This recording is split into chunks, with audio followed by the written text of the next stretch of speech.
Okay, welcome to Hands-On Beginning Python. We're going to talk about making a COVID-19 plot. So this is probably a little bit different than other tutorials that you've been in.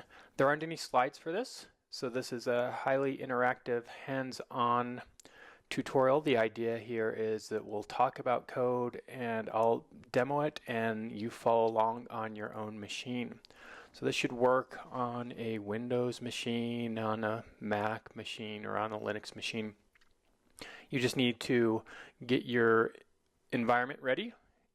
And the main things to get your environment ready is to have a window or to have Python installed and to have some understanding of how to move around from the command line using the command prompt or from the terminal in Linux or Mac.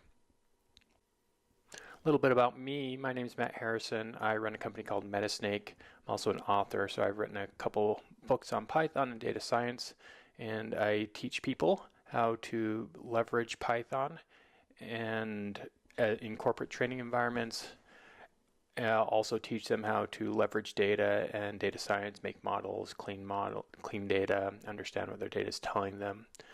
And up until recently, I've been doing a lot of live training, and now that's sort of shifted to virtual training and whatnot. But this class that we're going to do is similar to a lot of stuff that I do in my corporate training, where we have a portion where it's very hands-on, and the idea here is that I can tell you something all day, or you could look at slides all day, and it might be interesting, right? But most of it's going to go in one ear and out the other. But if you can try it, I'm a firm believer that if you actually do the muscle memory, then it's going to help you master it better. So I've got a directory here, and I'm just making sure that Python is installed. So you type Python 3 on Mac or on Linux, and you should see that Python is installed. So you should have a directory somewhere where you want to follow along and type Python 3. I'll show it on Windows as well. On Windows, you don't have to type Python 3, just Python. And you'll note that this has Python 3.6 installed on my Windows. I'm going to quit out of here. Now, some of you might have installed on Windows and it might not work. So one common thing I see when I'm teaching people is that they installed on Windows, but there's an option on Windows to add Python to your path that hasn't been checked normally by default. And so I'm going to demo what happens if you didn't add to your path by typing Python. It says Python is not recognized as internal command. This is typically a problem if you quote installed Python but did not add it to your path. So the easiest way to add it to your path is to actually reinstall. If you have the same installer that you used to install Python, you can click that, double click it, it'll say, do you want to fix your install? That's a little bit quicker than just doing a full-on reinstall. But you want to make sure on the first page of the wizard of installation for Windows, there's a little checkbox that says add Python to your capital P-A-T-H. And if you do that, you should be able to run Python from the command line. Why is it important to run Python from the command line? I'm a firm believer that if you want to be proficient in Python, you should know how to use the command line because a lot of tools are run from the command line. We'll be demoing a lot of them today in our course. We'll be demoing creating virtual environments. We'll be demoing running code coverage and running tests, and all those are done from the command line. If you're not comfortable from the command line, I highly encourage you to try it out and get comfortable from it. Also, believe that if you understand how things are going underneath the covers and abstractions such as IDEs and whatnot are going to be easier to use because you're going to know what they're doing behind the scenes. So if Windows is not working for you and you're following along on Windows, now would be a great time to pause the video, go and install Windows, reinstall Python on it, and make sure it's working.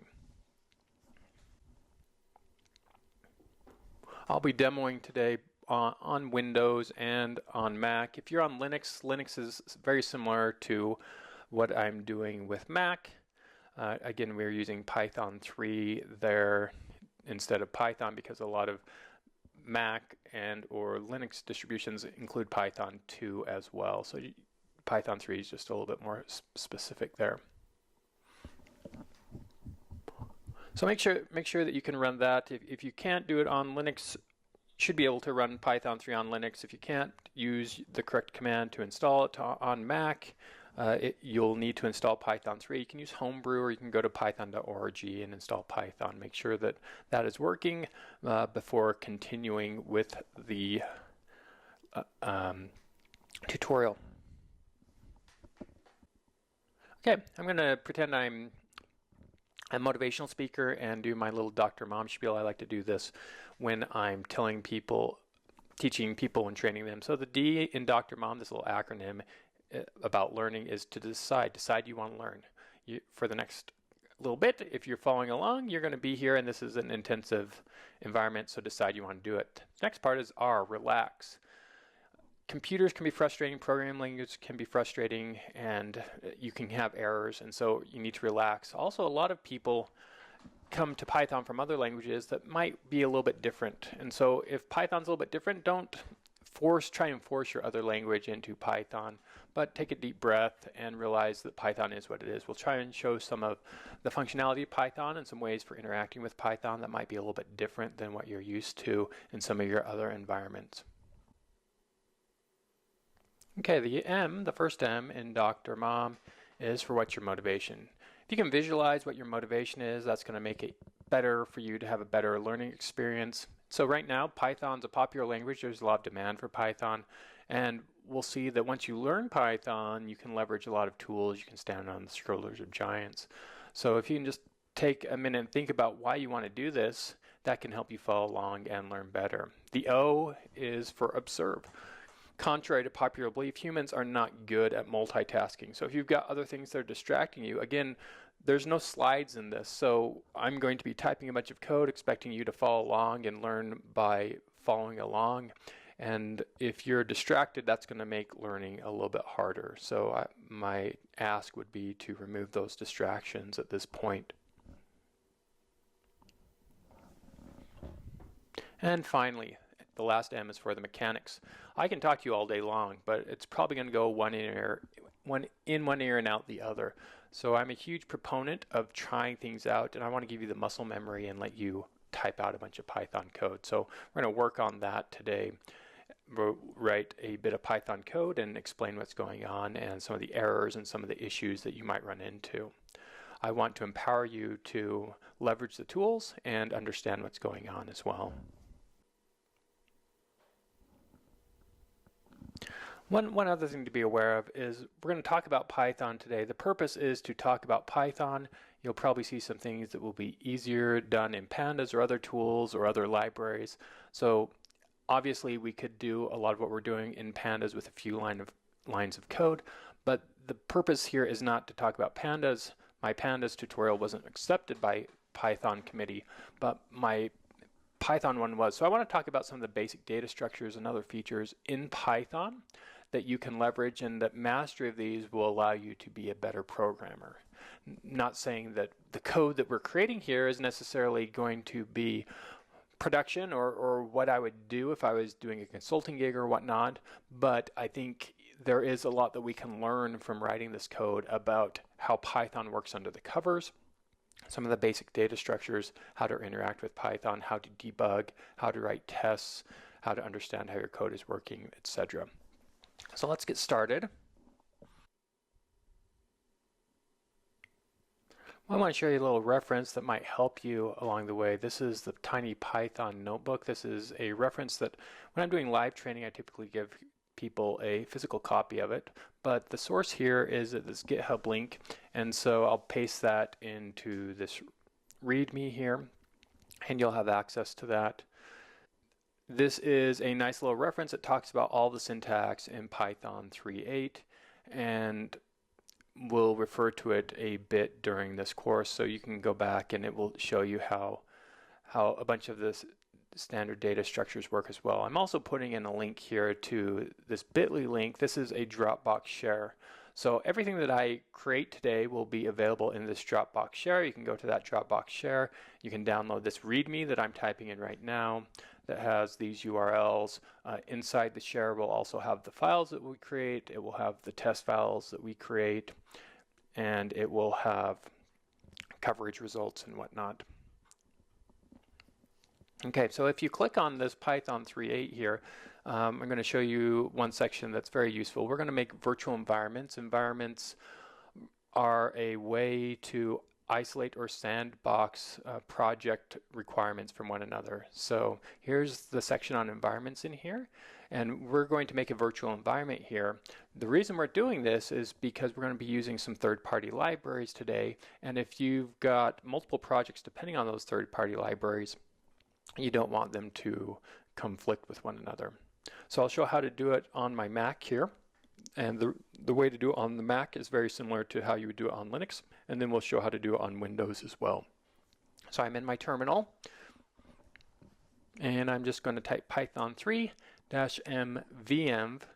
And the -m there says run this module, the venv module that's found somewhere in the paths that Python looks for libraries. So rather than loading it as a library, it's going to execute it. We'll see how there's a slight distinction between executing and loading as a library later.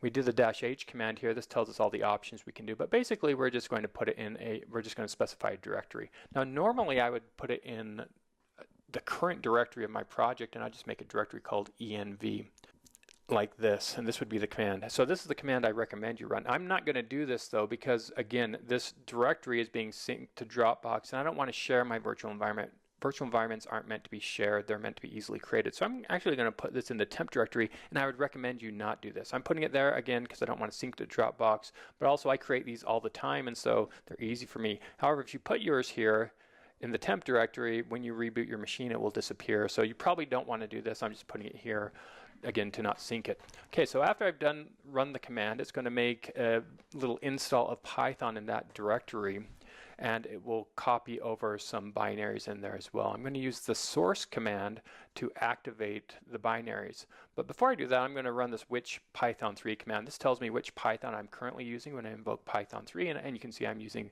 a Python from Anaconda. Now if I source this virtual environment in there, there's a bin directory. Inside of that there's an activate file. You can see that my prompt has changed and now says env, or the name of the virtual environment. And when I say which Python now, I'm using the Python in my virtual environment. So if I were to install packages or whatnot at this point when I'm activated, I'm going to put them in this environment. Let's look at how to do this on Windows. It's very similar on Windows. However, source is a Unix command. It doesn't exist on Windows. So on Windows, instead of saying Python 3, I just say Python -m venv. And again, I would say env if I was in the directory. Again, this directory is the same directory. It's the Dropbox share that's synced there. I'm not going to use this directory here. I actually already have one. So a virtual environment in my C users mat. I have a directory called envs, and inside of that I have a 3.6 virtual environment. So this would be the one that I would call env, but it's called 3.6 on my Windows machine. And if I run that, it will create it, and then I can activate it on Windows. Now I can say there's no which command on Windows to say which Python I'm using. However, there is a where command, and so if I type out the where command, you can see that it's going to show which Python I'm using. So here I'm typing out how to activate it. You can say it says inside of the virtual environment there, instead of bin directory, there's a scripts directory, and inside that there's an activate file. I'm just going to run that. You can see if I run where Python now, it says I'm running the Python from my virtual environment rather than the Python that I've installed in program files. So that's how we activate our virtual environment. You can also see that my prompt has changed on Windows as well. So make sure that you have a virtual environment created and activated to follow along. You might want to stop the video at this point, make sure that you have that working. Again, there's the GitHub link there. If you use that GitHub link to the book, that will show how to do it as well. There's the instructions on the GitHub. You create your virtual environment on Windows. There's the instructions for creating it. There's the activation for both Unix and Windows. So the activation is slightly different because source is a bash command that doesn't exist on Windows. Okay, at this point I'm going to start idle. Idle is an editor that comes with Python, and this is the command to launch it. I say python 3-m idlelib.idle, and this is going to launch idle. again, the -m command says look in the places where Python looks for loading files, and there should be an idlelib directory in there, and inside of that there's an idle.py, launch that. Some of you might think, well, I'll just go to Python and click on idle and launch it that way, and that's not what you want to do. Why don't you want to just click on the GUIs? Because the GUIs are going to use the system Python, and we're going to be installing third-party libraries. We won't have access to them from idle if we're using our system Python. So we want to be sandboxed, and that's why we do it from the command line. So you see I've just run this command and I've launched idle, and here is idle. Pulls up a little window. You can see that there's a prompt there and there's a cursor that's blinking. This is often called the REPL. REPL is short for read, evaluate, print, and loop. When we type in code into here, Python will read it, it will evaluate it, it will print, and it will loop. It will give us back another prompt. So you can see that I typed in my name, made a variable. I can type in some math operations, and it will evaluate that and give us the result of that. We're going to be using the REPL a bit throughout today, and I want you to get used to it. That's one of the main things I want you to see when we do this class. Let's launch idle on Windows. Similar command. Again, we say Python instead of Python 3 -m idlelib.idle. Same command, just we're saying Python instead of Python 3 there. Okay, when you launch that, you're going to get a prompt very similar to what we see, and I can type in name is equal to Matt. This is the REPL. I can do the same things on Windows or on Mac or on Linux. That's one of the nice things about idle, is it comes with you, with the environment. Now, some of you might be, oh no, I don't want to use idle, I have my editor. Yeah, editors are somewhat of a religious choice. What I would ask is that, I'm not saying that you always use idle. What I would say is for this class, try and follow along using idle. There's some nice benefits of it, because I'm going to talk about a couple features of idle. But then when you get done with this class, figure out how to do the things that we did with idle with your favorite environment. And one of those main things is the ability to take code and run it in the REPL. I'll be demoing that a lot today. Hopefully you'll be able to do that in your other environments as well. What are some other environments you might want to use? I mean, Emacs is a great one, but a lot of people don't like that. There's a steep overhead. PyCharm is good, VS Code. There are a lot of tools that you can use for writing Python. Most modern editors have some support for Python, but again, what I recommend is that you learn how to take your code and run it in the REPL from your environment. If you can do that, you're going to be a lot more productive, and we'll be demoing a lot of that functionality today. So again, I recommend trying idle, following along with idle, and then taking what you learn here and applying it to your favorite environment. Okay, so what we're going to do is we're going to go to this COVID tracking GitHub. This is a GitHub project that tracks the states of the United States, and every day they do an update to their data in a CSV file that has the number of positives, the number of tests, the number of hospitalized people, etc. So I've been using this data on my end to track the local Utah growth of COVID, just because I've been creating some plots and I haven't seen other plots that really do what I want, and so there's this 4 p.m. data set that's supposed to be updated at 4 p.m. Eastern time every day. That's a little generous. It's not typically updated at 4 p.m., but it is updated typically daily. So it's in this data directory here. So we'll open that, and you can see that there are various CSV or comma-separated value files in there. I'm going to click on this one so you can see what it looks like. This is the one that I like to use. It has daily information, but it also has historical information for every state, and it's got a dozen or so columns of various pieces of information. So the ones I find interesting, the number of tests, the number of positive results of the test, the number of hospitalized people, the number of deaths, and so you can sort of track those growth rates of those.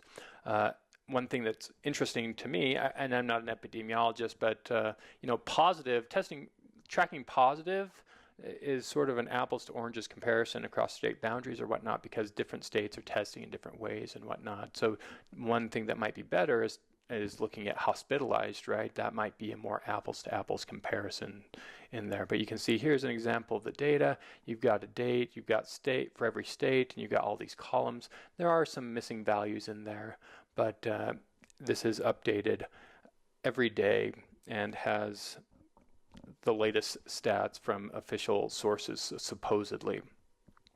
So I'm going to click on this raw link here. This lets us look at the raw CSV file, and I'm going to take that URL, and that URL is what we're going to download our data from. So we're going to download this raw data here. Just make a variable called URL and paste that value in it. Now I'm going to use Python to download the contents of this CSV file. I want to be able to read the contents and slice and dice it, filter it, and make a plot from this. So in order to do this, we're going to use a library in the standard library called urllib. This is a package in the standard library. There's a module inside of that package called request, and we're just going to alias that as req. Now I know some of you might be thinking, why aren't we using a third-party library to do this? We certainly could use a third-party library like request to do this. I'm just going to use something that's in the standard library because it's a little bit easier to use than going off and installing another third-party tool. So we're just aliasing it as req. This is going to make a variable in my namespace called req that's pointing to the request module. Note that I'm doing this from the REPL, and there's nothing wrong with writing code from the REPL. We'll see that after I have written this and tried it out, I'll probably push it into a file so I can reuse it. Now note that one of the nice things about idle is that idle gives us syntax highlighting. You see the import and as are orange. So anything that's orange in idle is a keyword or syntax, and you can't, for example, I can't make a variable called import. It's going to give me an error if I do that. You can see that I can inspect req at this point, and it says that req is a module. I'm going to make a variable called fin. That's just going to be pointing to this req. I'm going to say open the endpoint there, this URL. This is going to give us a file handle like object that we can read from. And we're going to read from that. I'm going to make a variable called data that has the results of reading from that. So if I do that, I now have a variable called data. Now be careful. I don't want to print out data in the REPL, at least not in idle.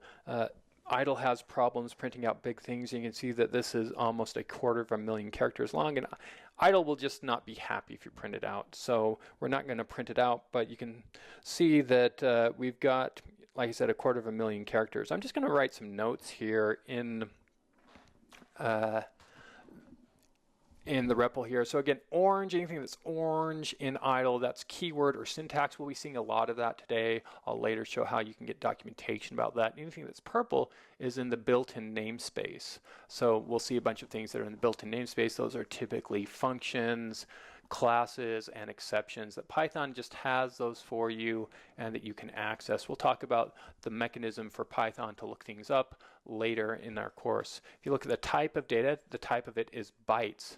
So when we downloaded this, it's downloading binary data. Typically, a lot of things these days, when you download them or they're stored in the file, they're stored as UTF-8 bytes. I'm going to use a special tool or feature of Python called slicing, and I'm going to take that data and I'm going to do the square bracket notation with a 0:100. This is called a slice. It says start at index position 0, go up to but not include index position 100, and you can see that this returns a byte string or binary data. You can see the B on the left hand side there. That indicates that this is not a normal string, but it is a byte string. Now we probably want to deal with this as a normal string, so we'll talk about dealing with it as a normal string or how to get a normal string out of it. This is probably UTF-8 encoded data. About, I don't know what the numbers are, probably 80% of what's available on the internet these days is UTF-8 encoded. So when we'll save this to a file as a binary, we'll write it out as binary, but then we'll read it in as string data. So this is how we write it. We're going to say fout is equal to open. You can see the open is purple, so this is a built-in function. I'm going to write a file called covid.csv, And you can see that idle pulls up a little tooltip. It says we can specify the mode, the buffering, etc. So our mode, we're going to change the mode here, and the default mode is to read. We don't want to read, we want to write, and we're going to say WB, to write a binary file. We already have binary data, so it will be easy for us to write it. We just say fout.write, and we're going to pass in data into that. When you hit enter there, it's going to spit out a number. That's how many bytes it wrote out. Now, one thing you want to be sure to do is after you've written out data, you want to make sure you close the file. So we can just say fout.close there. And at this point on our disk, there should be a file called covid.csv that has been written out with this bytes that we just got.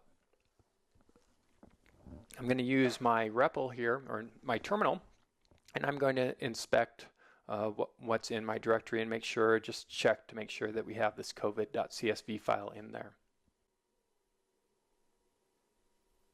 Okay, so it looked like that worked. What I want to do now is make a file. I went up to new file, and I'm going to take my code from the REPL, and I'm going to kind of refactor it, pull it from the REPL, and put it into a new file. You can do this on Windows or on Mac or on Linux. You just go up to File and you say New File. Now this looks somewhat similar to the REPL, but it's not a REPL. Note that if I say name is equal to Matt and then hit name or type 2 plus 5, it doesn't print the result, right? So it's not a pure REPL like this REPL is over here. This is actually an editor, and this is where we type Python code, we write Python code, and then we execute this file, this file that we edit.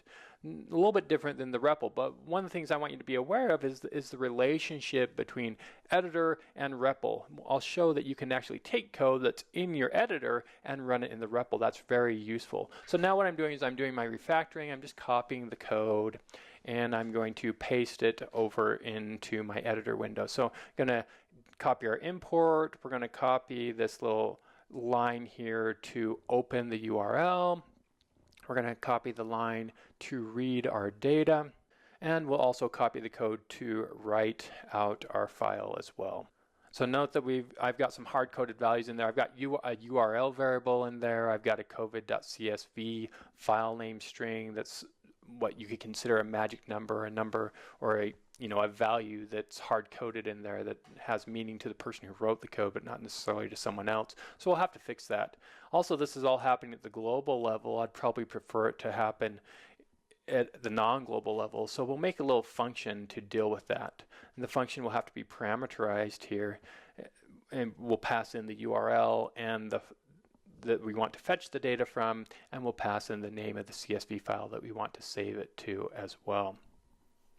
Okay, so what I'm going to do is make a function here, and my function is, well, to show you how a function works. You can see that I type def. I'm going to make a very basic function, def add, like this. Okay, so over here, this is orange here. So this is a special syntax or keyword here. I'm making a function called add, and it has X and Y. These things following the print or inside the parentheses are called parameters. These are what we're passing into the function. Function you can think of as a black box or a box. You pass things into it and it passes things out of it. Now this function isn't very useful. It does X, Y, but it doesn't return anything. So if I said like add 10 and 20 and down here, it doesn't return anything because I didn't use the return statement. So what I'm going to do is I'm going to edit this and fix it. So I'm going to put my cursor, here's a feature of idle. I can put my cursor back up here to this code, and I can hit enter. And then when I do that, it allows me to edit this. And now I can change it. I'll hit enter twice here. And now I'm going to hit Command P on Mac, or you can hit Alt P or Alt P on Linux or Windows to get the previous command there. Okay, so now this is taking in two variables or parameters and it's returning the sum of those. So this is a function. You can see that def is orange and return is orange. So these are special keywords that allow us to define functions and return data from them. So I'm going to make a function up here and define a function called fetch URL. It's going to we're going to say you have to pass in a URL, and you're going to pass in a file name here. At the end of this line, I'm going to put a colon. Now, one of the things you need to be aware of in Python is when you have a colon at the end of that line, you want to indent everything that's inside of this function here. So I can highlight all this. I can go up here to format, and I can say indent region. That will shift this over. In Python, we typically indent with 4 spaces. You can see that there's a nice clean indentation right there. So this is the fetch URL function here. And now what I want to do is I want to try this and make sure that it works. Now, right here, I've got COVID CSV. I don't want to do that. I want to change that to maybe fname right there. So I'm going to pass in a URL, and I'm going to pass in a file name of where I want to save it as.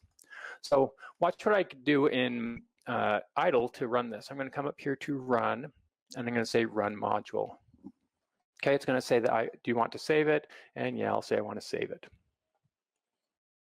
Okay, it's going to ask me where I want to save it. I'm going to save it in the directory I'm working in. And then I'm just going to say this is covid.py. Okay, and over here in the REPL, when I do that,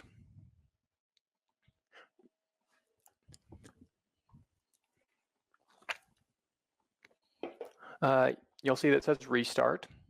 And at this point, if I look what's available here, there's a function in the built-in namespace called dir.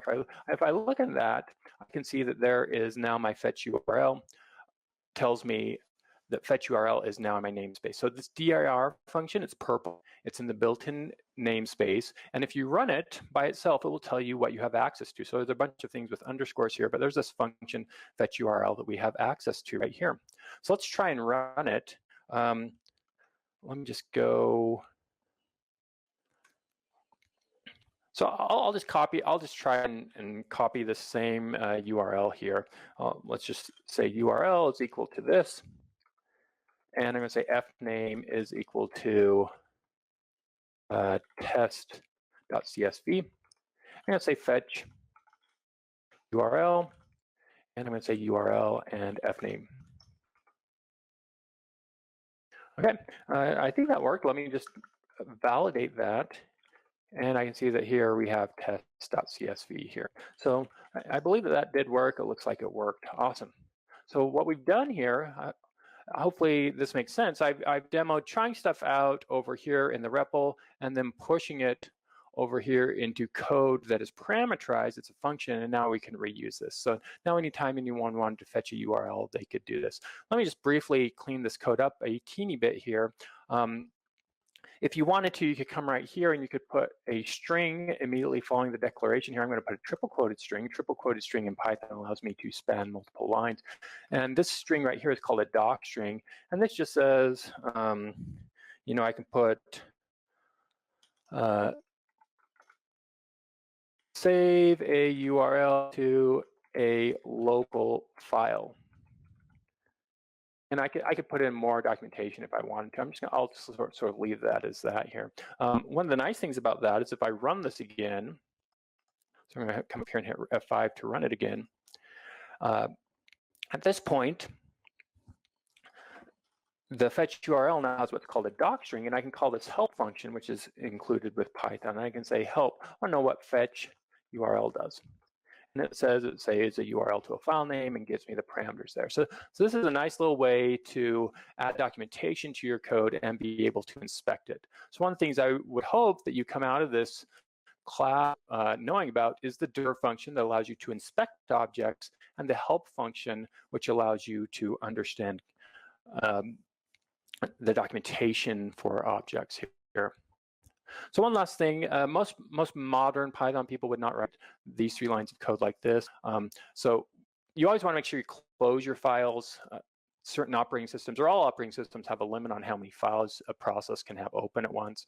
And so you might run into that. It's pretty high, but it's possible to run into it. And so also on some operating systems, if you have a file open and you don't close it, other processes can use it as well. Now, when you go out of the scope of a function, a file will be closed automatically for you. But Python has a nice way of just ensuring that when you're done with a file, it will close it for you instead. So instead of writing this way, how we would write it is, say, we're going to use this thing called the context manager. You can see it's orange here. This is special syntax in Python, where I'd say with, and I would say, instead of making a variable f out, I'd say with open as f out. Okay, and then at the end of here, I put a colon. Now, again, anytime where you have a colon at the end of a line in Python, you're going to indent the following line. So I like to do my indentation dance. It's like a Fortnite dance here, where I pretend like I'm pushing the code over here. But you can see that when you do that,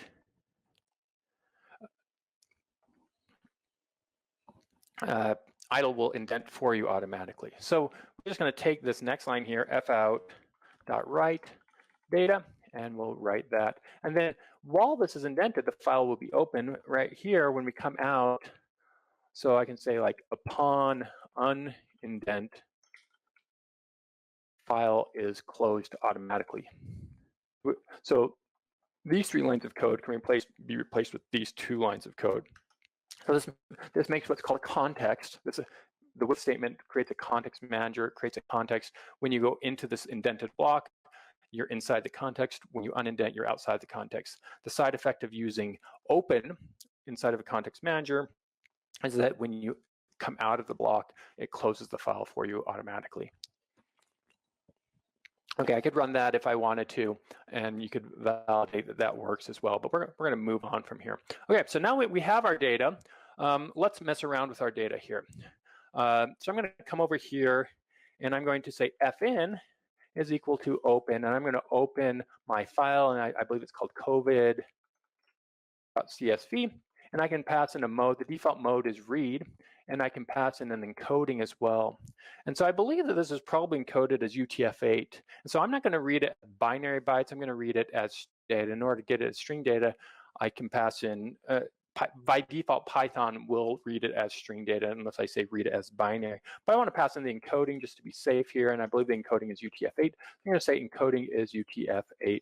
One of the nice features about Python 3 is that Python 3 has support for Unicode strings natively. So we should have that here, and let's start playing around with this. So I'm going to say I'm just going to make a variable called lines. I'm going to say lines is equal to this thing right here. So this right here, what I did, square brackets by itself. This is called an empty list literal.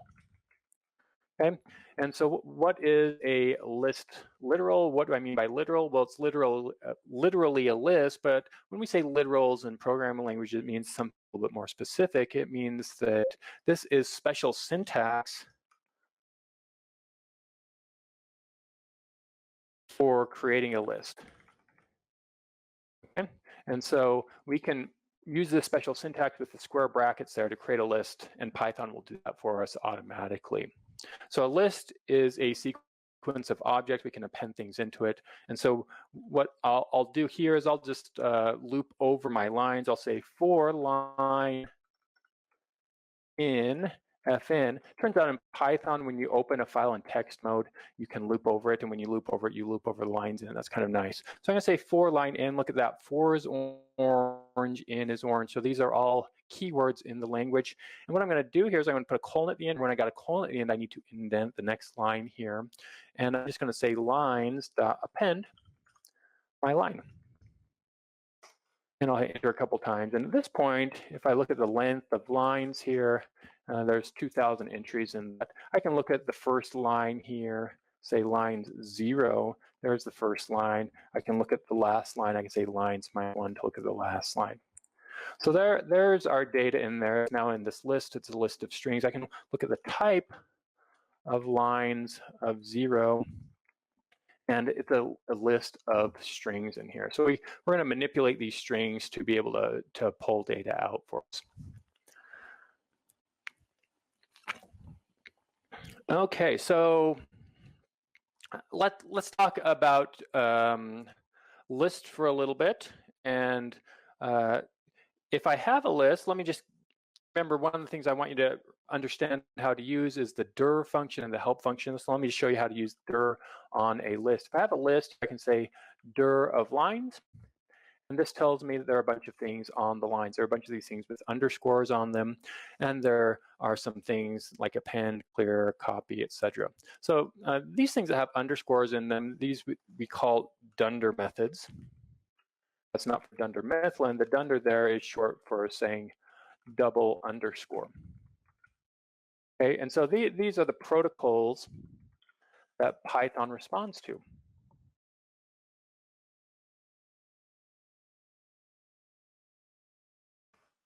Okay, so this dunder add means that you can take a list and you can call dunder add in it. This dunder contains means that I can say, is something in a list? I can do something like this, like, is name in lines? Is there a string called name in lines? There isn't.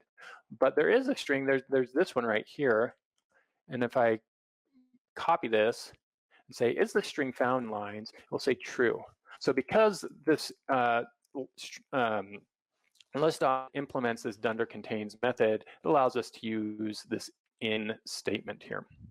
Okay, if I want to get the documentation for these, if I want to know like what does append do, you can see that I used append right up here as a method. What append does, I can do this. I can say help lines.append. I mean, note that I'm just saying lines.append. I'm not calling append. I'm not putting parentheses after append. I have a parenthesis here for help because I'm calling help, but I'm not calling append. I'm just passing append in there. And this gives me the documentation append. It says you can pass in an object here, and it is a method of the built-in list instance and appends object to the end of the list. Okay. Let me just give you another nice feature of the Python REPL. If you're in the Python REPL, you can say help by itself, and this puts you into a help mode. Okay, and this allows you to do various things. It says you can say modules, keywords, symbols, or topics. And look at this, you can say keywords here. This is kind of cool. So I can come over here and say keywords, and when I do this, it gives me the list of all the Python keywords. And so we can see that here's def. We just saw def here. We saw for. Anything that's orange here, these are the things that are orange in Python. So if I want to know what for does, I can just type for right here in help. It says it squeezed 59 lines of text. Just double click that to expand it here. And this gives us documentation here in the help about how to use a for statement. You see the prompt here is also a help prompt. So if I want to exit out of this help prompt, I can just hit enter by itself, and it will put me back into the Python prompt. So again, how I did that is I typed in help, and just called help, and then I said like keywords, or you can do symbols or topics. So if you come over here and you say topics, it'll give you a bunch of things that you can look for information on. And so one of those is lists, and one is list literals. So if I want to have some information about lists, I can come over here and it says, here is the mutable list type, and these are the things that you can do with that. Okay. So that's kind of nice. That's in the Python. Then it's part of Python. I'll also, I linked to my book here. If you want this in sort of maybe more digestible form, you can come up here in my book, and there's a section on lists here, right here. So here's some examples of using lists. There's some tables down here that says, here are the list operations, and here are the dunder methods that provide those operations here. And then these are the methods on lists as well. Okay, so at this point I have this list of, if I want to see what's in my namespace, I can say dir, and I have this list called lines here. This is all my lines.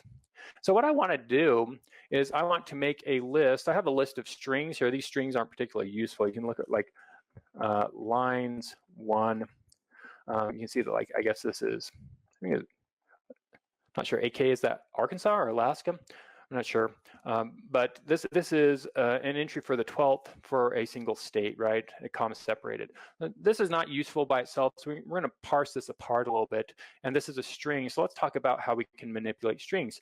So again, same thing. We can come over here and we can say, I'm going to say Control P to get the previous line here on Mac. If I was on Windows or Linux, I would hit P there. I'm going to put my cursor in front of this. I'm going to say, let's do the dir of the string, and let's see what attributes a string has. And the string has a bunch of dunder attributes here, and it has a bunch of other methods as well. Again, you can go to the book and you can just scroll up here a little bit talks about strings. These are all things you can do with strings.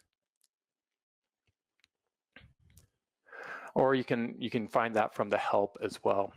So what I want to do is I'm going to split this string here on commas. So let's just try that. You can see that there's actually a split method right here.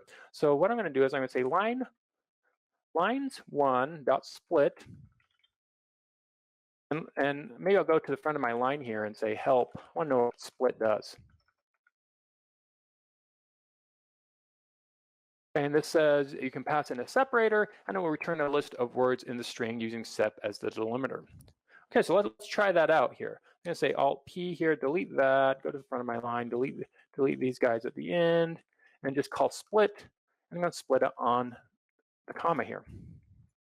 Yeah, that looks like it's doing a pretty good job. So you can see that there's some empty strings here because we just had commas next to each other. So these were presumably columns with missing data here. Another thing to note is this last line here has a new line at the end of it. So 306 new line is probably not a valid integer. So we might want to trim that out here. You can see that there's a method here called strip, and strip is going to do what we want it to do. And that is trim white space. If I want to find out what strip does, again, I can say help. I can say help, and I don't even have to say lines one. I can actually put in an empty string here, and I say, what does, if you have an empty string and you try and do strip on it, what does that do? And it says you can pass in characters. Characters is defaults to none. It says it returns a copy of the string with the leading and trailing white space removed. Awesome. It says if characters is given and not none, remove the characters instead. So if I had something like this, I could say like strip t. That would get rid of the t's here. But what I have is something like this, where I have like a new line or a tab here, and I just want to say like strip those off, and you see that this gets rid of white space. So what I can do from this other one here is before I call split on it, I can call strip. It's going to return a new string, and then I can split off of that, and you can see that the new line is no longer there. Okay, so this is looking pretty good now. And so now I should be able to get each, this is, if you're thinking of this like maybe a spreadsheet, this is, every value for every cell in there. So what we could do is we could make a list of lists, and we could have, we could pull out those entries that way. But I'm not going to use a list of lists. Rather, I'm going to use a different data structure that's commonly used in Python. I'm going to use a dictionary instead. So a dictionary is something like this. Let me just show you an example of a dictionary. I'm going to say that D is equal to curly braces, and this right here is the empty dictionary literal. Again, what do I mean by literal? I mean that is syntax that's built into the language. When you use curly braces by themselves like that, it makes a dictionary for you. What does a dictionary do? It maps keys to values. So if you're not familiar with the dictionary, let me just briefly go over a dictionary. Say I have a English to Spanish dictionary or something, or I just have an English dictionary. Let's say I have an English dictionary. Now I want to insert cat, and I want to say cat is equal to a furry feline, and I want to insert into it a dog is equal to a cozy canine or something like that. Okay, at this point, if I look at D, you can see that we have cat here and we have furry feline. So cat is what in Python parlance we call cat is a key, and furry feline is a value. If you're thinking of this as like an English dictionary, cat is the word, furry feline is the definition. Similar to an English dictionary, you don't use an English dictionary to look up a word. You already have the word, right? If I want to know what the definition of cat is, I have cat. I don't need to look up cat. I need to look up the definition for it. So you have a key or a word and use that to look up a definition or a value. So how we do that in Python, we just say d cat. This is called an index operation here, and you can say that here is the value for that. It's furry feline. So this up here, where we have an equals here, is called index assignment. This down here is called index access here. And again, if you look in the book here, you can see that there's an example of lists, and after that there's an example of dictionaries here, and here's all the dunder methods for dictionaries and all of the other operations for dictionaries as well. Okay, and so we're going to use this syntax right here, this little snippet that we can create a dictionary mapping column names to the values. So we're going to leverage this. So watch what we can do here. We're going to use the zip built-in function and pass that into the dictionary constructor. So this here, dict and zip, these are both in the built-in namespace. Dict, this will create an instance of a class, much like the literal will, but we're calling the class constructor rather than using the literal there. And so that's what we're going to do here. We'll do something like this, where we're going to say, well, if we have lines 0 and we split it, strip it, and then we split it on comma, these are all the headers. Okay, so this is all the headers in my CSV file. And so what I'm going to do here is I'm going to say I want to zip line 0,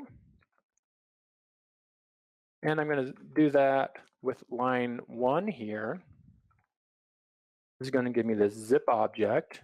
And Python 3 is lazy, so it doesn't actually, it returns me this instance, this zip object here. If I were to loop over this, what it does is it takes each value from each of these parallel arrays and sort of zippers them together. So you can get, what it gives you is tuples of sequences here. So let me just show you how we can look at that. We can take this same thing here and we can put it into a list constructor.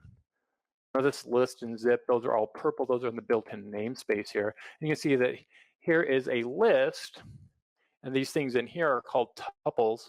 So this is just taking each subsequent value from these two parallel arrays and putting them each into their own tuple. So here's the date, here's the state, here's the positive, etc. Okay, so if instead of calling list here, we take this and we call dict, this is going to give us is a dictionary with each of those keys mapping to each of those values.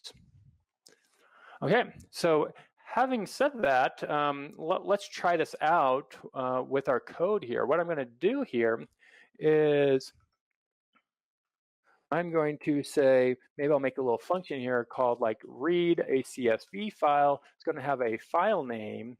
Maybe I'll just try this out here. I'm going to say with open fname. I'm going to say encoding is UTF-8. Now, again, some of you might say, why am I implementing CSV? There's actually a module in Python for doing CSV, or why aren't I using pandas? I'm doing this because I'm showing you how Python works, and I want you to be familiar with some of the common data structures in Python, namely a list and a dictionary. You use those all over the place. Yeah, so if this were production code, I wouldn't use readcsv, right? I would be using probably the CSV module, which is included in the standard library, or I personally would probably be using pandas instead. Like I said, everything we're doing here, we could probably do in 2 or 3 lines of pandas, but the purpose of this isn't to explore pandas. The purpose of this is to give you a chance to understand the tooling in Python and some of the basic data structures in Python and some best practices in Python. Okay, so I'm going to say with open fname, I'm going to say as fn here. I'm going to colon at the end, so I need to indent that. And then maybe I'll say like rows, and rows is going to be a list here. And then I'm going to say for line in fn, this is going to loop over each line. Okay, so what I want to do is I want to pull off the first line. The first line is going to be the headers, and I don't want to stick the headers in the rows. So I'm just going to pull off the first line, and I'll say and how do I determine whether I'm at the first line? One way to do that is to look at the length of my rows. So I could say if the length of rows is equal to 0, then I'm just going to say headers is equal to line.strip,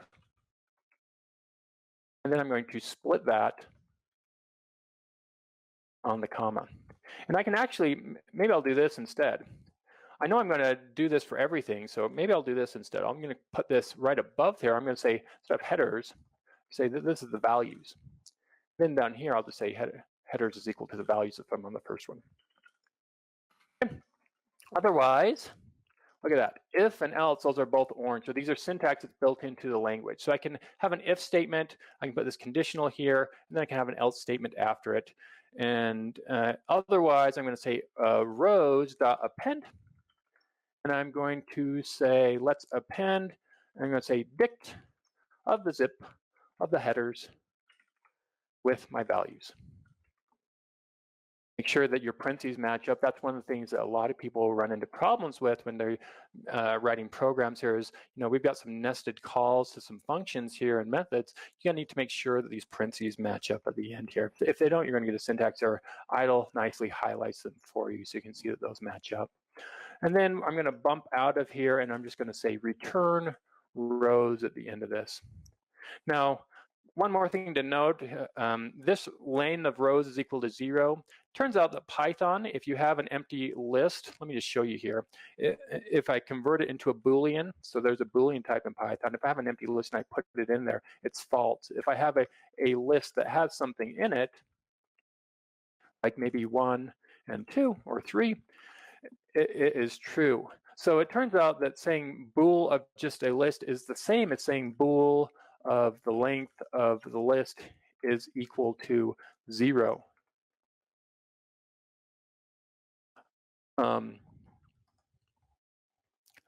Sorry, it's not the same. It's the opposite of that. So I can come up here and I can say, instead of doing this, I'd say if not rows. If I don't have rows, stick the headers in as values. Otherwise, I do have rows and append them.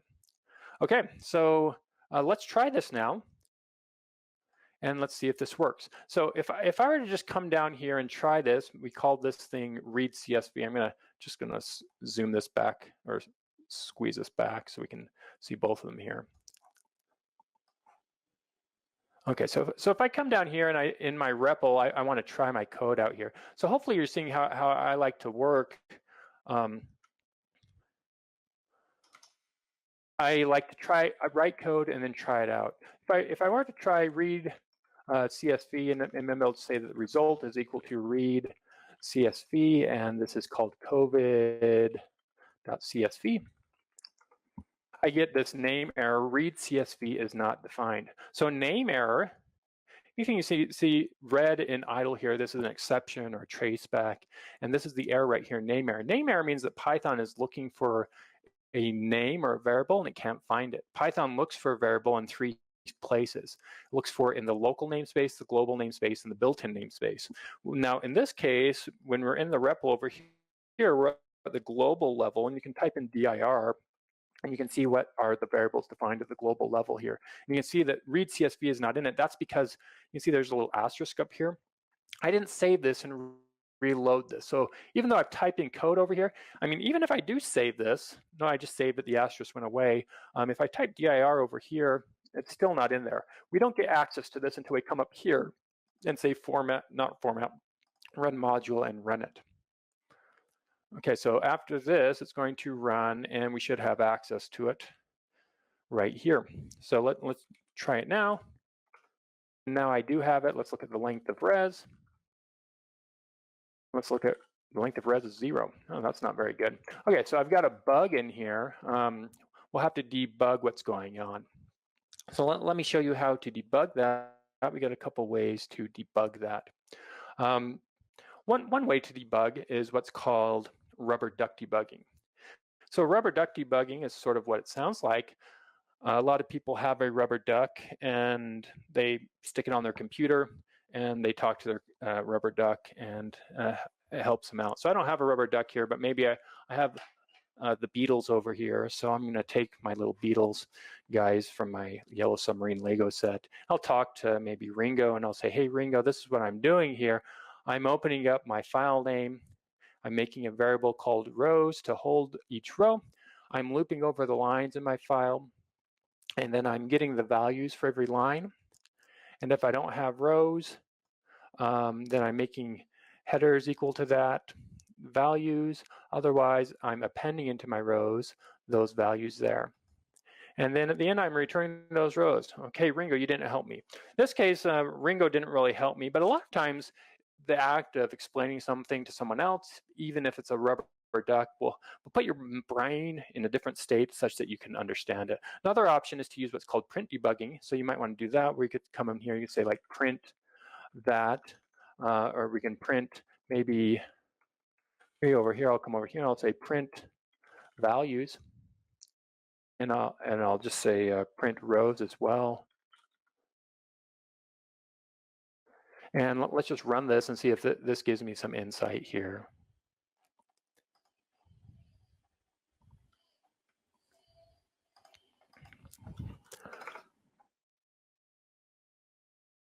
Okay, so this looks like it's giving me some insight here. It looks like it's going to print out all 2,000 rows of that.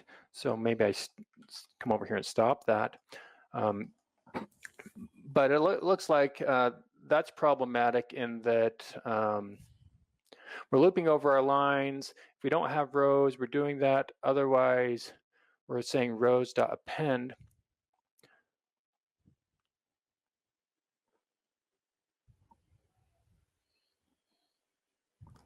So it looks like rows isn't getting appended to, which is kind of weird.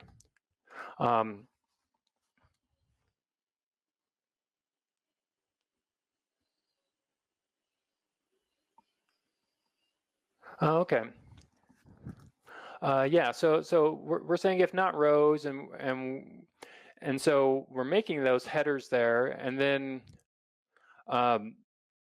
we're never appending anything in there.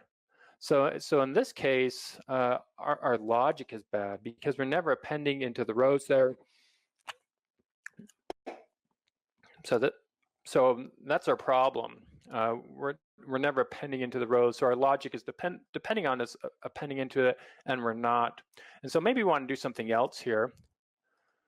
Hopefully this will stop here, but let me just show you another thing you can do. If you want to keep track of the index in Python, what I can do is I can, instead of looping over just this fn right here, I can loop over enumerate calling fn.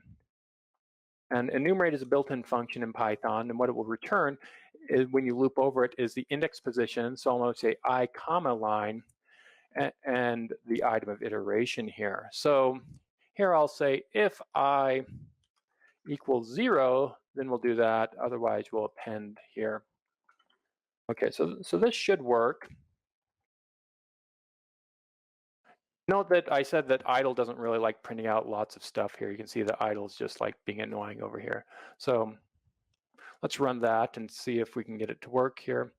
Okay, so restart. I'm going to go read that. Let's look at the length of res here. Okay, so now we do have those items there. Let me just show you one more way to debug this. The print debugging in my case helped me figure it out. But another way to debug it is you can use the built-in debugger in Python. You can say import PDB, and then put a semicolon there and say pdb.setTrace. And as of recent versions of Python, you can just say breakpoint instead here. But this will work in all versions of Python 3 here. So let me just run this and show you that very quickly here.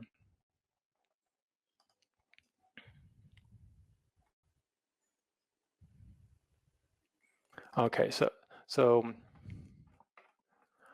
now let's run this line right here. Again, to run that line, I just put my cursor at the end and hit enter twice. And you can see that my prompt changed here. It says PDB instead. So this is the Python debugger. It's included in the Python standard library. I can hit H here, and it will tell me what all the commands I can do. So that's sort of your life jacket here. So here's the commands I like to do. I like to say L, which is shorthand for list. And that lists where you are. You can see there's this little arrow. It says that we're in open. So I can actually inspect fname because I'm inside of this function here. So I can go to the next line by saying n. If I want to know what n does, I can say hn, help on n. It says this is what n does. So you can see if I do L again, I'm now at this rows line. I can go to the next line here, and I can look at rows if I wanted to. I can go to the next line and look at line. There's my line. I can go to the next line and look at values. Okay. Some other commands that you might want are like s. This will step into a function or a method. I don't have any really to step into here. you can go up and down, so I can go up from my stack, whoops, not S, I can go up from here, and in this case, it's not really useful, or I can go down back into it. So if I've got multiple levels, I can do that. I can say Q to continue running, or not Q, C to continue running, or I can say Q to quit. So that's another way that you can debug this as well. So I'll just comment this out here. I'll leave that code in there if you want to see that. Okay, at this point we've got a bunch of data here. Let's try and do some filtering of it. So let me look at my namespace here. I've got res here. So what I want to do, I'm going to look at the results for Utah here.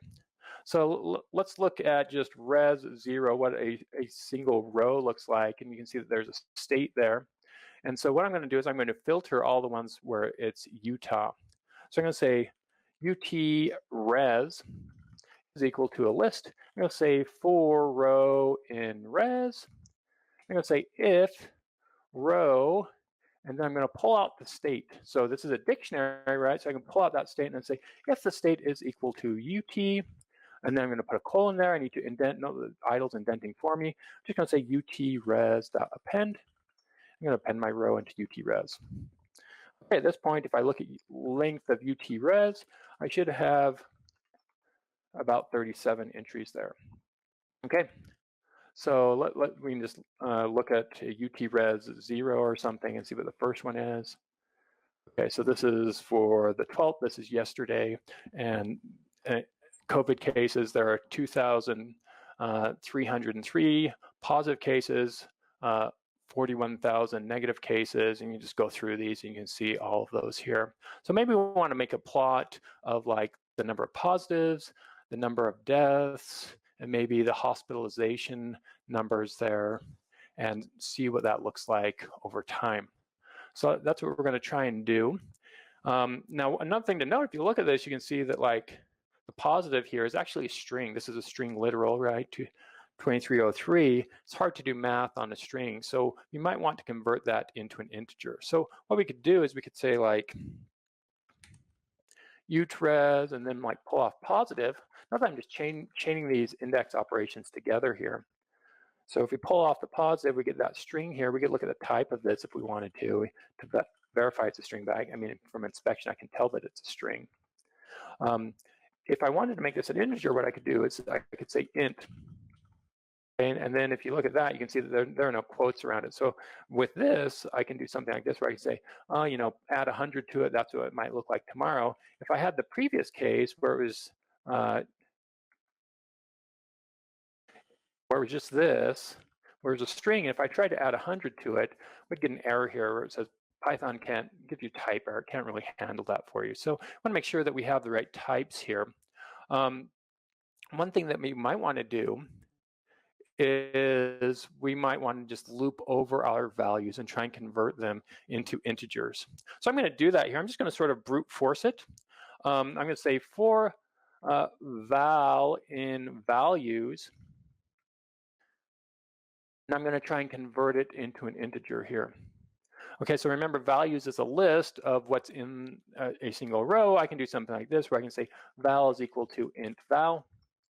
Now this will not stick it back into the list. So I want to try and convert it, and then I'm going to try and stick it back into the list. So I'd do that.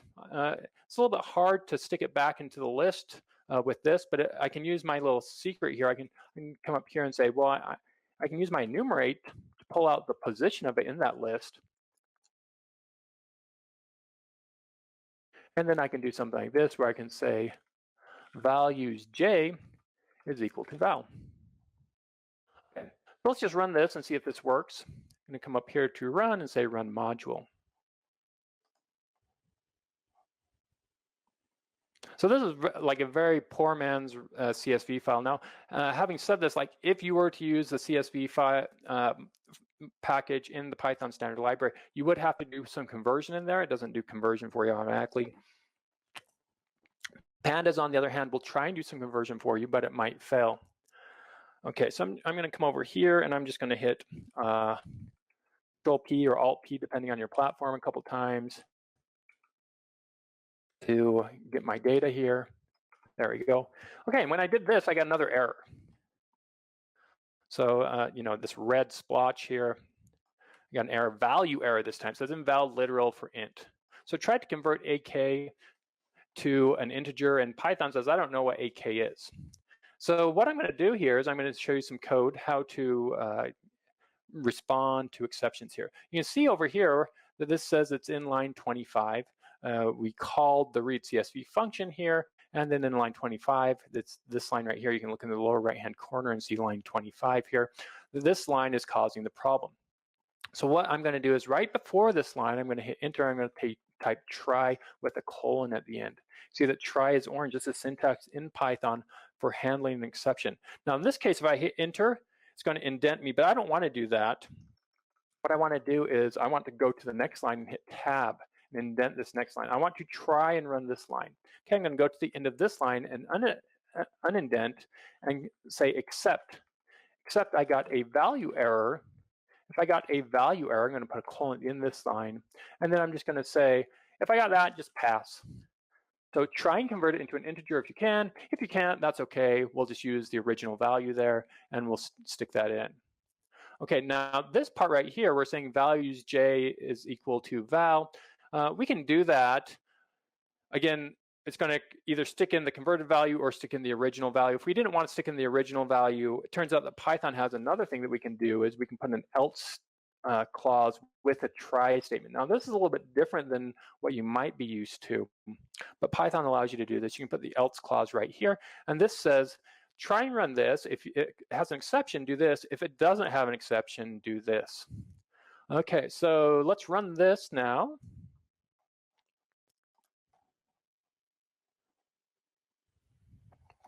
Okay, and we'll try and run that, and that looks like it does work. Awesome. Okay, so I'm going to, this would be a great time if you're doing this at home to make sure that yours can read this function and that works. Also, if you look at res 0 here, you can see that like these are numbers here, so that's cool. So yeah, great time here if you're following along at home or you're trying to do this as a tutorial, pause the video and make sure that that is working. Okay. Okay, so we're going to cruise along now. So maybe we want to make a little filter function here. Let's make a filter function.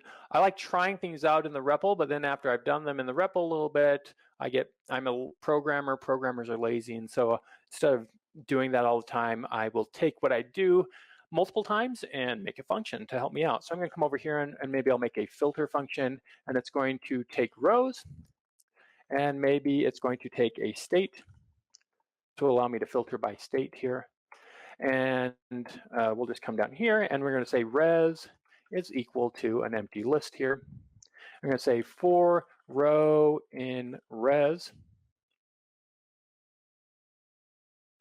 And I can say if row and it has a state, if the state is equal to the state that we pass in, then we can say res.append row, and then we'll unindent here and say return res. Now one thing to be aware of is just the indentation. We have a bunch of indentation up here.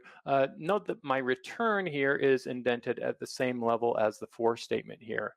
And so if you could put this return, you know, here, if you put it here, it's not going to do the right thing. So make sure that is in the right place. Now note, sometimes if I do this, I'll actually get an error. Let me just show you the error. This is something that might get you if you're new to Python here. I'm going to run this. And it says expected an indented block. Now watch what happens when I hit OK. It says it's expecting us to indent, and it puts this little salmon-colored splotch of death right here. And so basically, when you see something like this in idle, it's telling you that it expected this to be indented, and then it expected that because you ended in a colon right there. So remember my little indentation dance there. Anytime you end a line in a colon, you got to indent that next line there. So we'll just indent that, and that should work fine. Now, let me just show you another example here. I'm on this res here. after res is equal to an empty list, I'll maybe just indent this line here. Now, this is like, I didn't expect it to be indented, but you did indent it. So this is sort of the opposite situation here. It's going to ask me to save it, and it says unexpected indent. Okay, so, and then there's the pink right here. It says this was an unexpected indent. So it complains about that. Let me show you another error that's common I see among people who are new to Python or who were trying to follow this at home. Maybe they didn't put these closing parentheses here. I'll just run this without these closing parentheses. And they get invalid syntax. Now the invalid syntax is on this line right here, which is a little bit weird. Let me maybe justify why Python is giving you this line as invalid syntax. The issue is that you have open parentheses here. And so Python's saying, you have an open parentheses, I'm going to keep parsing this until I get the corresponding closing parentheses.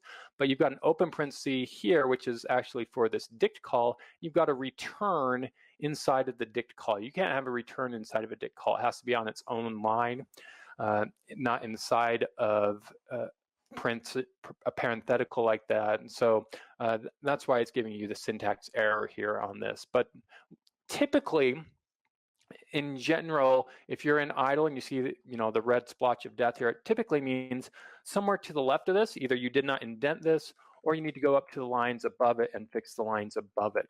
And so this I can tell pretty easily by just looking at this previous line ended in parentheses that my syntax errors that I have, my parentheses are not sufficient here. Let me just maybe stick an extra parenthesis at the end there, and let's see what that does. Invalid syntax as well. At this point, I get the invalid syntax right there saying, hey, you've got an extra right parenthesis. I don't know what to do with it. So just get rid of that, and you should be good here.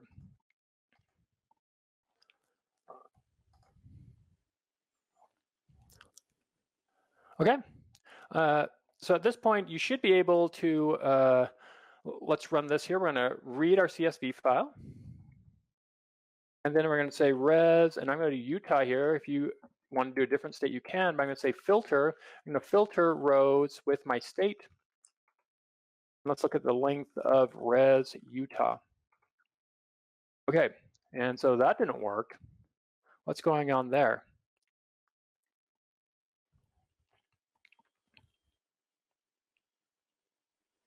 Yeah, so maybe I'll use my debugging techniques to figure out what went wrong. So I've got my Beatles here. Let's talk to maybe Paul. Maybe Paul can help me this time. So Paul, I am calling the filter function here. I've got a bunch of rows and I've got a state, and I want to filter those rows, which are rows is a list of dictionaries, and I want to see if there's a state key, pull that out and make sure that's equal to whatever the state value is. I'm going to make a variable called res, which is the results I'm going to return, and then I'm going to loop over every row in res. Paul, why would I loop over every row in res? I want to loop over the row in rows. And so there, I think there is my problem. You can see I actually have another problem here. I'm going to actually not show it to you right now. Let's run this. While I'm doing that, I found another problem.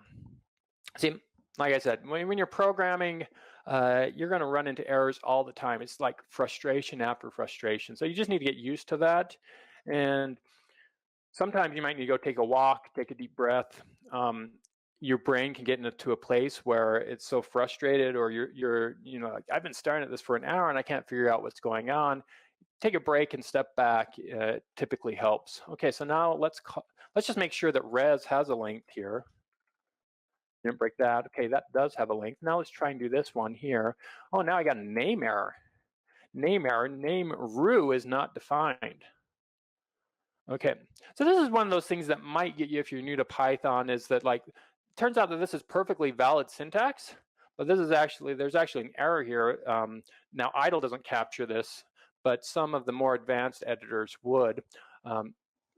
My Emacs configuration would capture this, or if I'm using PyCharm, it would figure this. It would like put a red squiggly line under this and tell you that you're trying to access a variable that's not defined here. The problem is I have a typo. This should be res, not ru. And so what we might want to do is have a test here to test this code to make sure that it works rather than just running it and making sure it works at runtime. So that's what a lot of people do, is they will put tests around their code to tighten that down here. Just going to fix that, and let's try it again.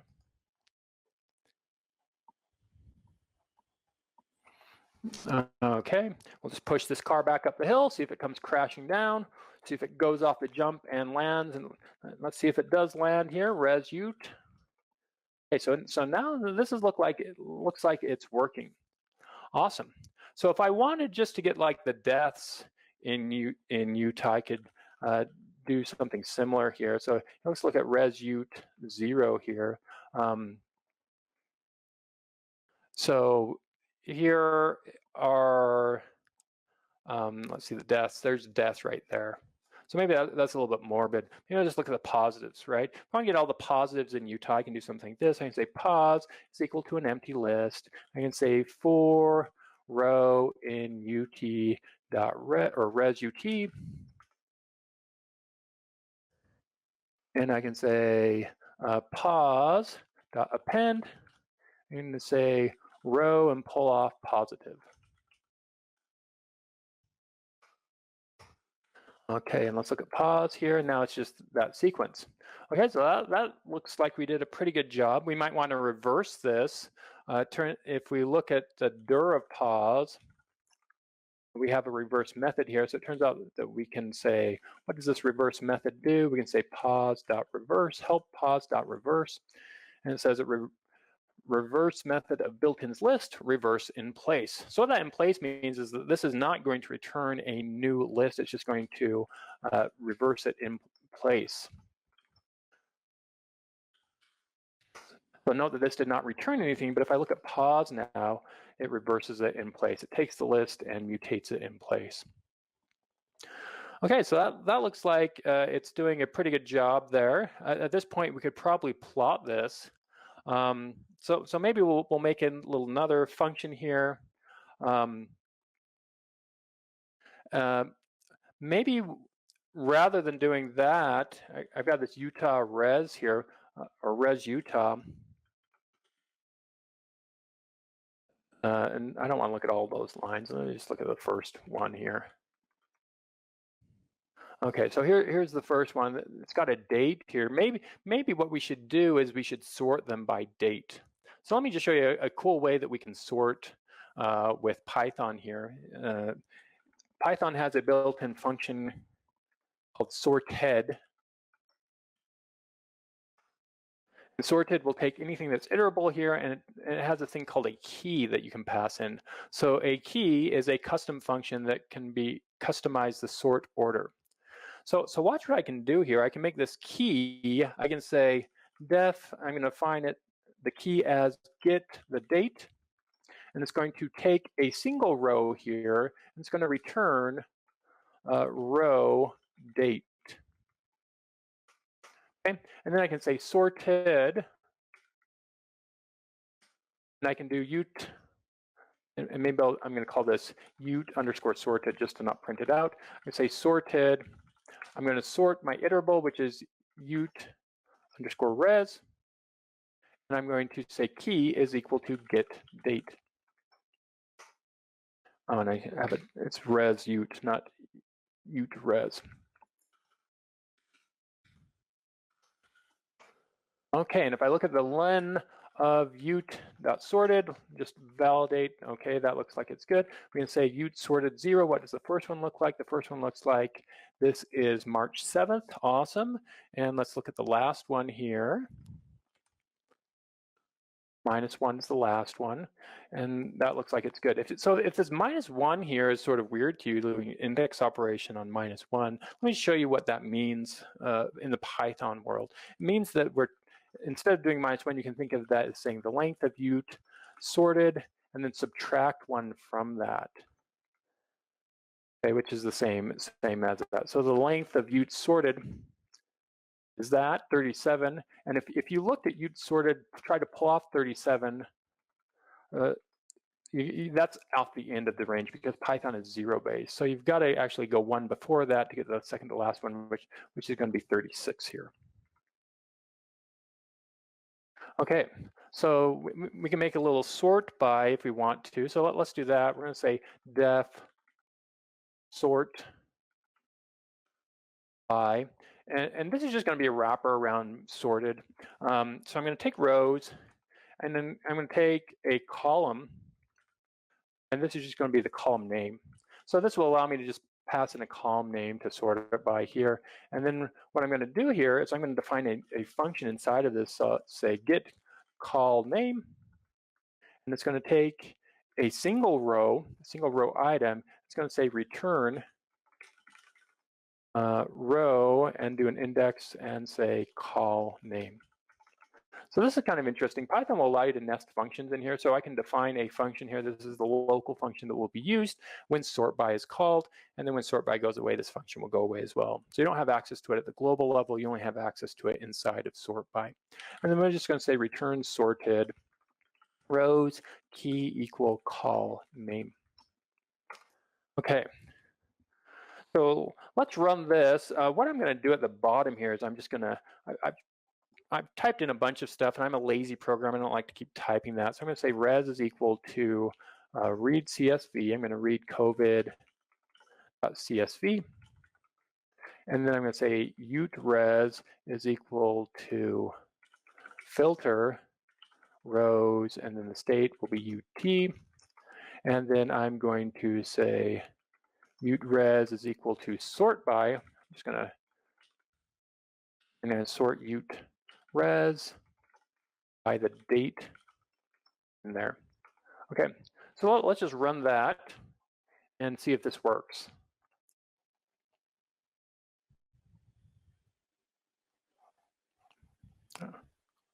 Okay, and I got an error here, name error on line 48, says rows is not defined, and that's because I have res instead of that.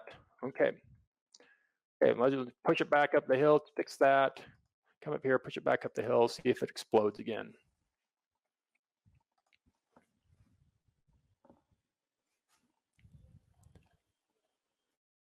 Okay, and now it says stir is not callable here. Okay, and so you got an error here on line 45. So this is line 45 right here. And I can do various debugging techniques again. I can do my, my rubber duck debugging. So this time maybe I'll ask Ringo what's going on here. So I'm passing in rows and a column name. And what I want to do, Ringo, is I want to take my rows and I want to pull off the value for each column name there and sort by the value for each column name. So how I'm going to do that, Ringo, is I'm going to make a function that pulls off the value for the column name and sort by that function as the key function. So I'm going to pass into the sorted my rows, and as key, I'm going to pass in the key function. Oh, look at that. I passed in call name. I did not pass in this function that I'm creating here. So maybe just put in that right there. Okay, so hopefully this helped you see, this helps me be a little bit more lazy. I would have had to type that out a couple times, and just by putting it in there, I don't have to type it out as much. So hopefully it works now. Push it back up the hill. Okay, cool. So I think we're good on that. So length of Utah res 37, mute res 0. Okay, so there's the first one. Looks like we have sorted data now. Okay, so now would be a great time to pause your code and make sure that you can get sorted data here. And if you have errors or whatnot, fix those errors. Hopefully, I've showed you some of the techniques that you can use to debug those errors and solve those. Okay, at this point, what we're going to do is we're going to step on to our next point, and that is we're going to plot these. So let's do some plotting here. In order to plot these, I want to use a library called matplotlib. Python doesn't have a plotting library built into the standard library, so we're going to use matplotlib to do this. So there is a library called matplotlib.org. And this is a nice little library. It's been around for a long time, but it allows you to do two-dimensional plots. You can do some three-dimensional plots. You can also animate some plots as well. Now, let me just show you maybe what I think is the best feature of this website here is this examples page.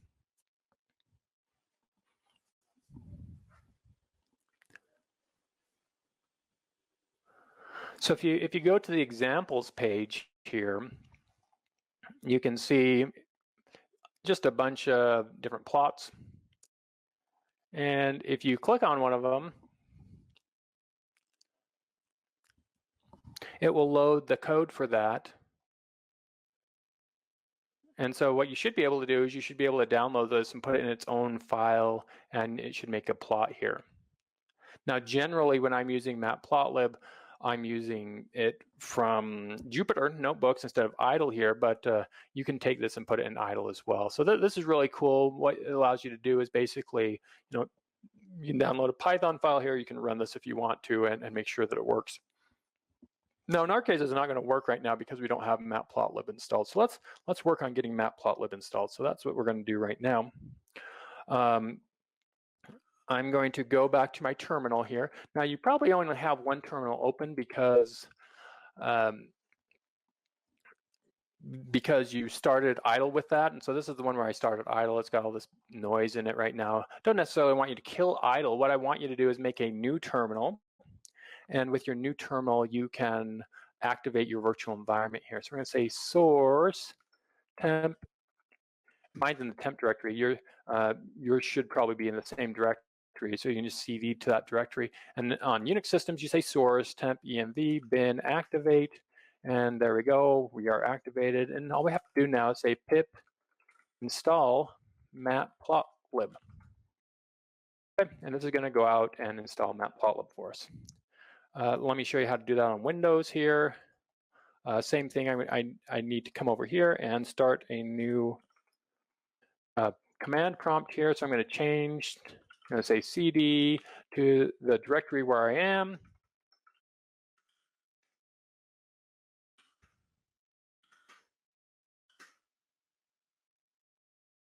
Okay, and then inside of this, I'm going to activate my virtual environment here. And so remember, source does not exist on Windows. My virtual environment in this case is in my users mat envs 36. And then in there's a scripts file, not a bin file, but a scripts file. And in there's an activate. And then here I can just say pip install matplotlib. Okay. You can see that it's thinking over here. So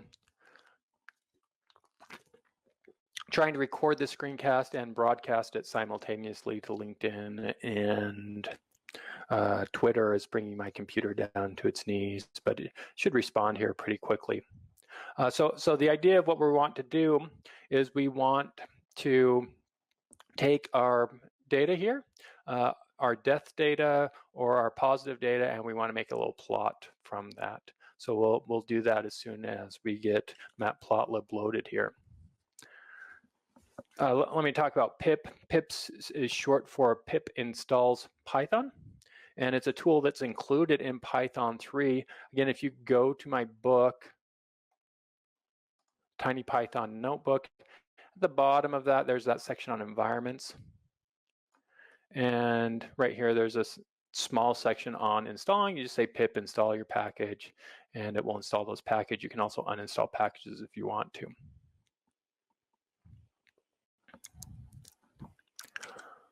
Okay, so it looks like our Windows version worked. Our Mac version, okay, did work now. Okay, so now what we're going to do is we're going to make our little plot. So I'm going to go back up to the top here, and I'm going to say import matplotlib.py plot as space as plt. Okay, so inside of places where Python looks to load libraries, there's a directory called matplotlib. Inside of that, there's a file called pyplot.py, and I'm aliasing that as PLT. That's a common alias that people who use matplotlib use, so I'm just following suit and using that alias here. It allows me to get access to various matplotlib functionality here. Okay, so what I'm going to do here is I'm going to just run this code again, and I should have the matplotlib in there, and I'm going to try and see if I can make a little plot.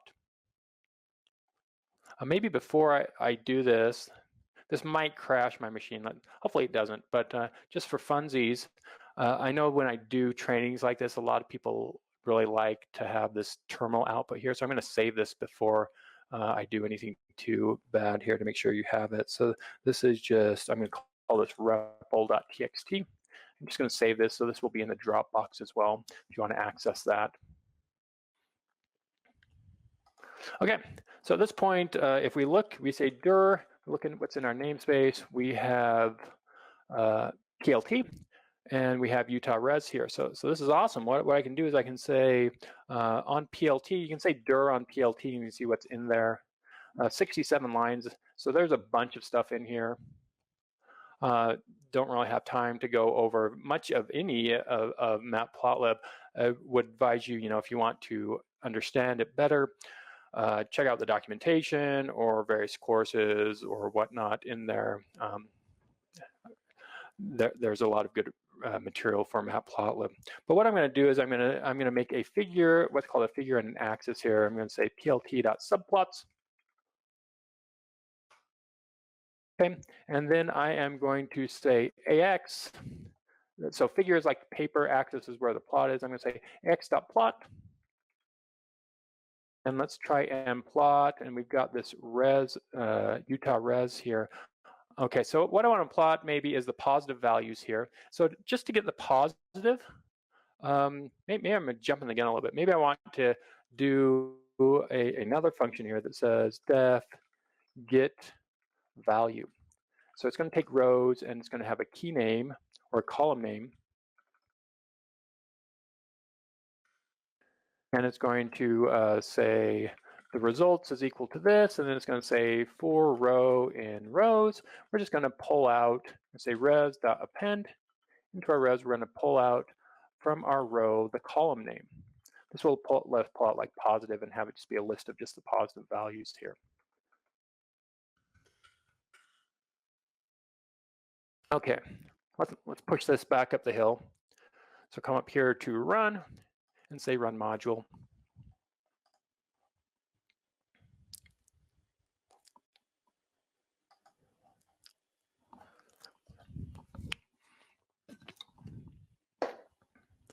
Okay, so this looks like it's working, okay. We'll come up here, we'll make our plot, we'll say ax.plot, and we're gonna say ut res, and we don't want to plot ut res, we want to do get value on ut res. Get value on ut res, and we're gonna get the positives. Okay, so this gave us this matplotlib result. If we want to look at that, we can say plt.show. And there we go. There is our little plot. This is the plot for Utah of the positive values in coronavirus. So this is interesting. I've been tracking this locally just because I couldn't find anything that did this, and I wanted to see, like, does social distancing work or whatnot? It looks like, at least from the point of view of Utah, it sort of has. After the 15th or so, people started staying home. It looks like we've had like linear growth since then. So note that the scale here, this is not a logarithmic scale, and so if this was exponential, you would see the curve sort of go up. But it's just the past 2 weeks has basically been flat growth. So it's not stopping growing, but it's not. Doesn't seem to be increasing growing as well. Okay, so that's kind of cool. Let's do something else here. Let's plot, in addition, we'll plot death. Let's see if we can do death. Okay, and let's also plot, I think there's a hospitalized in there. Let's just look at ut res and see. I'm gonna say ut res 0 and pull off the keys here. Let's look at the keys in there. And there is, hospitalized there. Let's try and do that as well.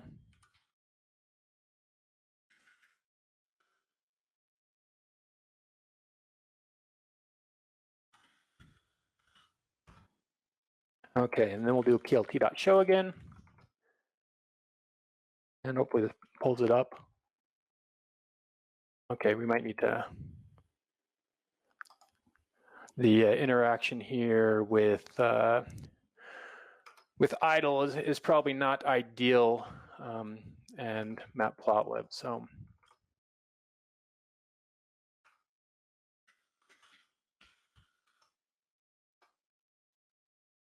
okay, and so here's our plots here. You can see these sort of get blown out, the deaths and the hospitalized relative to these other ones here. But you can see that we are plotting all of those on the same plot here. Okay. Is this the best plot ever? No, it's not the best plot. Could we clean it up? Yeah, we could clean it up. Rather than spend a lot of time cleaning it up and sort of, this is not a course on matplotlib, it's more just on how to use Python. What I'd like to do rather instead is now jump ship a little bit and put some tests around our code, show how to do some testing with our code, and then show how to make a command line interface for our code. So now would be a great time to pause this and make sure that you have this code working and make sure that you're able to make a little plot of the values there.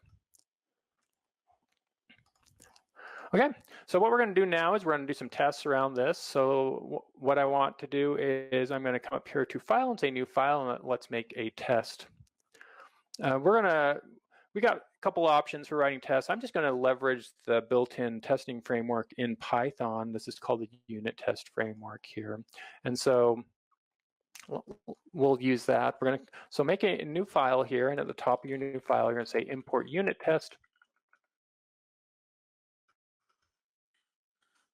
And unit test is a library. It's in the standard library of Python. It came out around the year 2000 in Python 2.0.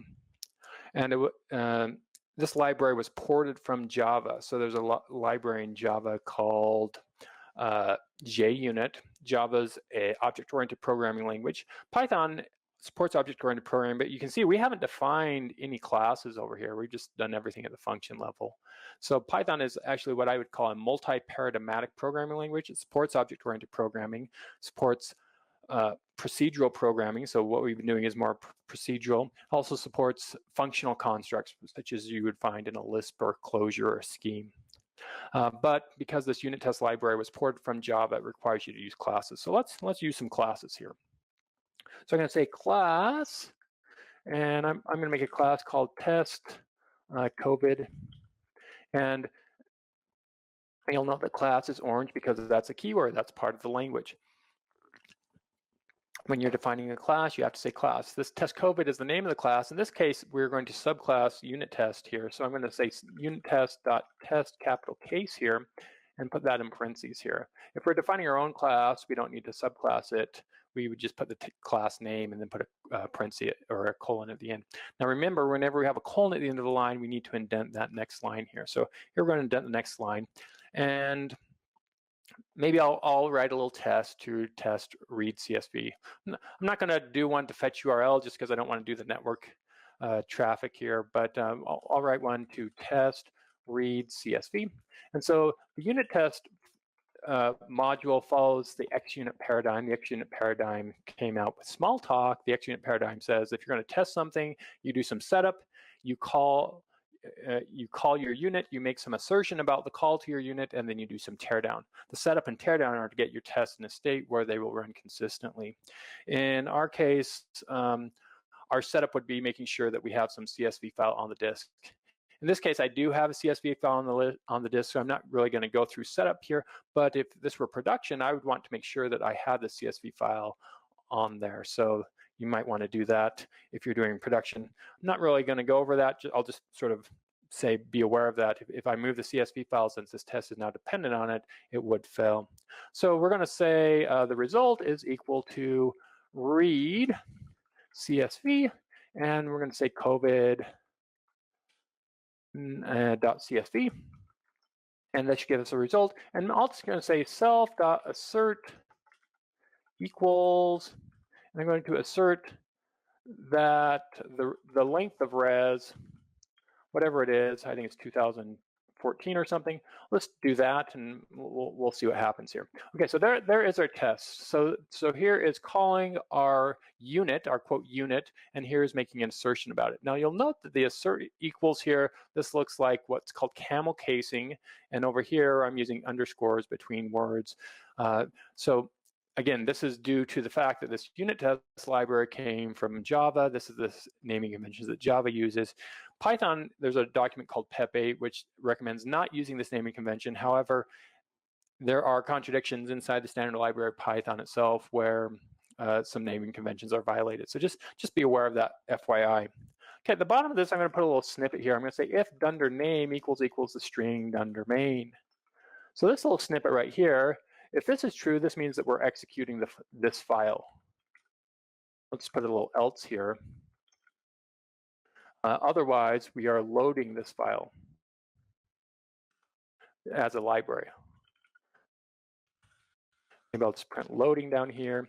And if I'm executing it, what I want to do is I want to say unit test.main.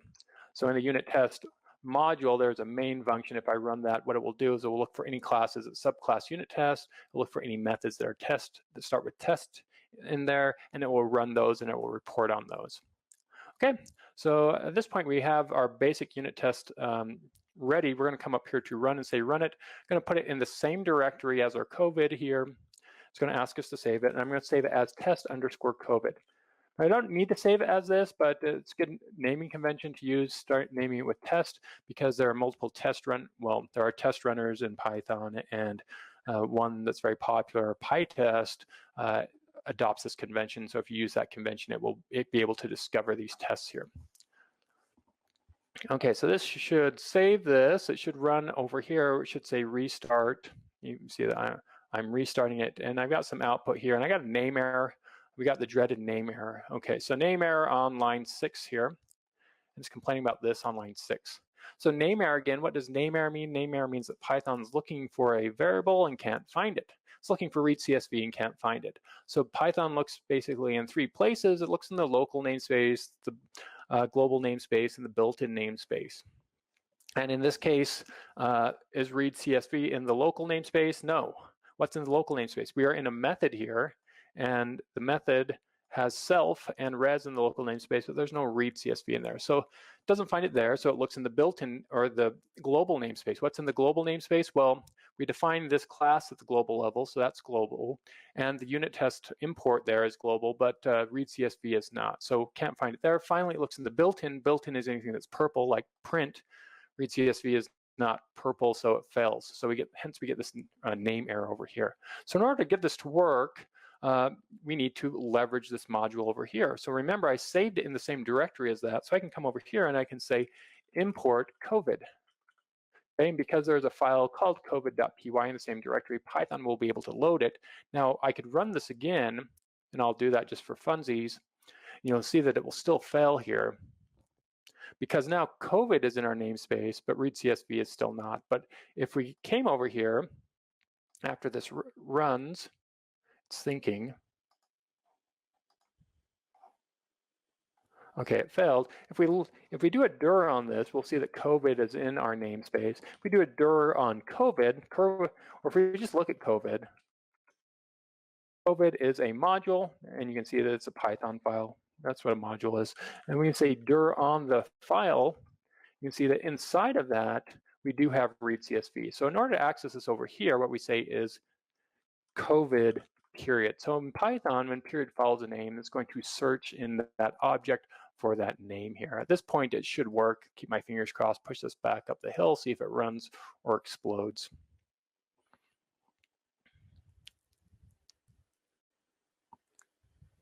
Okay, it's thinking.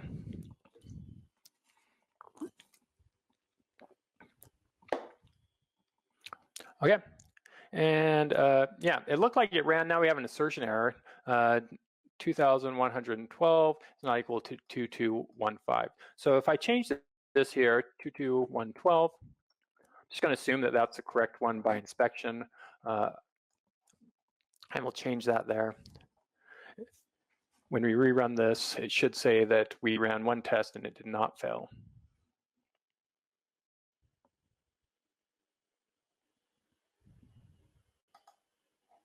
Okay, and it says, please use assert equal instead of this. So there's a deprecation error. So we can fix that and run it again. It should just say ran one test.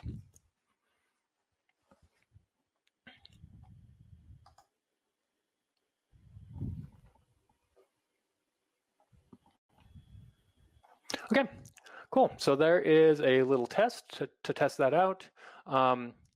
Let's write another test here. Maybe we'll test like get value here. So I can come over here to def test get value.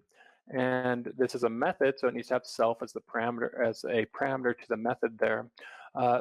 So this takes rows and a column name, and it returns just the value from that. So I can stub out some data if I want to. I can say data is equal to a dictionary that has name, Matt, and then another dictionary that has name, Susie.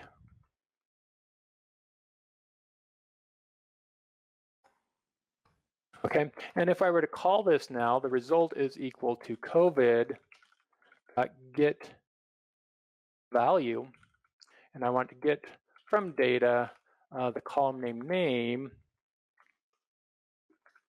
then I should be able to say self.assert equal, and res should be a list with Matt and Susie in it.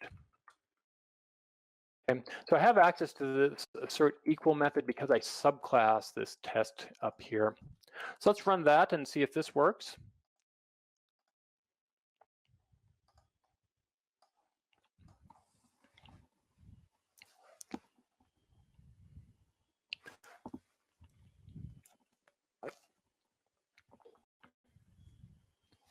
Okay, cool. So we have two tests that work. That looks like it's working. Awesome. Okay, so now would be a great time to pause this and make sure that your tests run. And if you have issues getting them running, common issues that I see getting them running, you're not importing, or you didn't save this file in the same directory as the other one, or you didn't save this file as lowercase covid.19 or lowercase covid.py. This is looking for the same file name without the py on it in the same directory. Okay, so what I'm going to do now is I'm going to demo installing another library, and we'll look at code coverage for this. So maybe I'll jump over to my Windows machine. It might be a little bit snappier for me since it's not doing all this other stuff. So I'm going to say pip install coverage. I'm going to install a code coverage tool. Now, if let me just show you what's going on behind the scenes when you say pip install coverage. There's a website called PyPI. This is the Python package index. And this is a website that basically is a repo for all the Python packages that people want to release and make available to others. This is the cool thing down here. If you look at this, there are almost 250,000 projects that you can leverage with Python. So this is really cool. Basically allows you to stand on the shoulders of giants. So if I wanted to find out about code coverage, I can type in coverage into here, and I can see that there are various tools for code coverage. I can click on this right here, and this says coverage 5.1. I know that this is the code coverage tool that I want to use. All you have to do is say pip install coverage. Remember, because we made a virtual environment, this will be isolated to our sandboxed install. And so if some other project used a different version of coverage, we wouldn't have a conflict with that. Okay, and then all we have to do is it's pretty straightforward to use. I'll just show you how to use it right here. So I have it installed here. I should be able to say coverage.h or -h. And this says you can measure, collect, and report on code coverage in Python program. So this is one of the reasons why I recommend that you use the command line, because you're going to get access to these tools. A lot of them run from the command line. If you're not familiar with them, that can be, or if you're not familiar with the command line, that can hamper you doing a lot of things. So if that's sort of like a hurdle that you haven't really, you've always just clicked on things, you never use the command line, something that you need to get over if you really want to leverage the power of Python. Like I said, I always think it's great to understand what's going on underneath. Again, there are wrappers around coverage, and you can leverage those, but I'm a firm believer that you should at least do it once or twice the hard way. Not that this is the hard way at all, it's actually pretty straightforward. So I'm going to say coverage, and then instead of saying Python test that, I'm just going to say coverage test covid.py. And that didn't work. I need to say coverage run. Yeah, you can see the commands are, I can say coverage run, coverage whatever. So I'm going to do coverage run. Okay, and it looked like it gave me the same results here. It said ran 2 tests, blah, blah, blah. But if we look at in here, not ls, but dir, you can see that it now dropped this little coverage blob in here, .coverage. And so what I can do now is this is where coverage recorded what it instrumented. So I can do coverage. I want to generate a report. I'm going to say coverage HTML.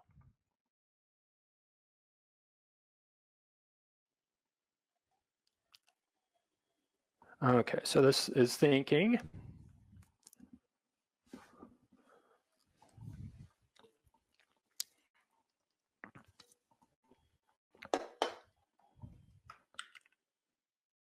Okay, and after you run that, there is a directory called html_cov, and if you look inside of html_cov,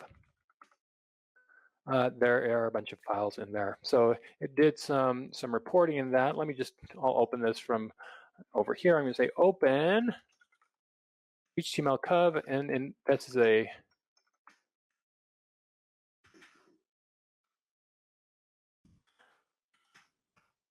should be an index in here.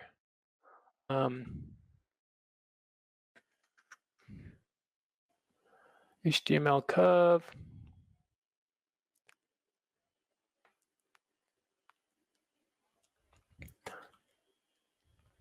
Let's open this one. Okay.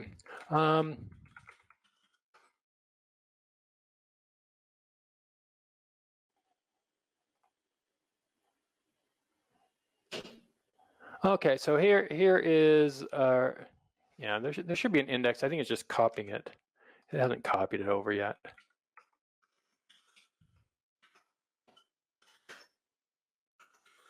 Yeah, so there's an index file in here. Let's see if it's still there.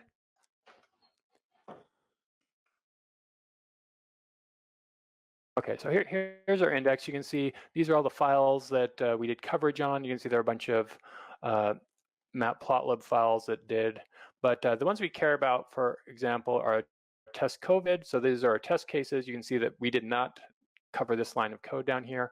And if we look at our actual code here, covid.py, you can see that anything that's red was not covered. So we did filter, we did sort by, we did get values here, but we did not execute this fetch URL. So that's one way to instrument your code, understand what's going on there. So this would be a great time to pause and make sure that you can run coverage on your code. Again, how we did that was we said pip install coverage. Oops.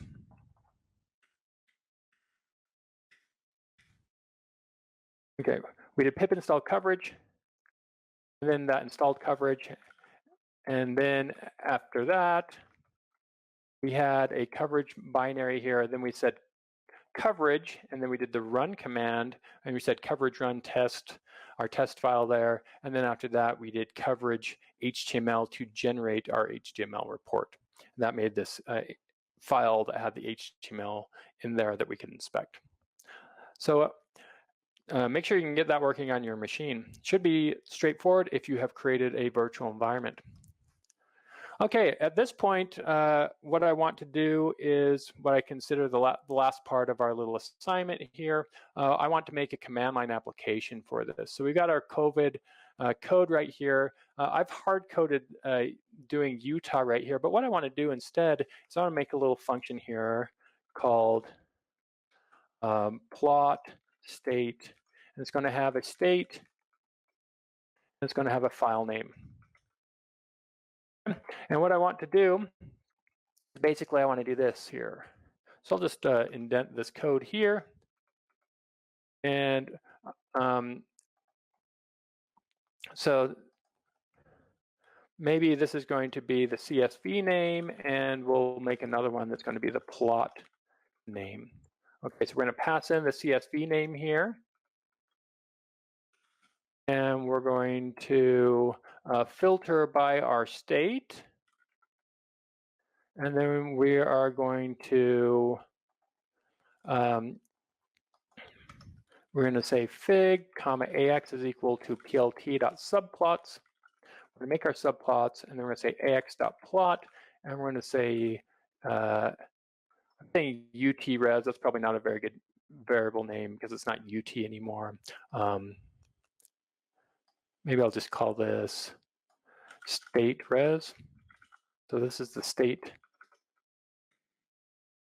res, and then I want to plot get value from state res, and we're going to plot death and positive and hospitalized here.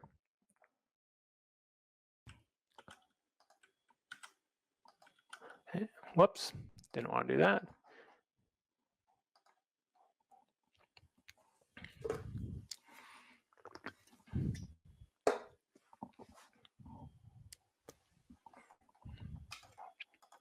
Okay, so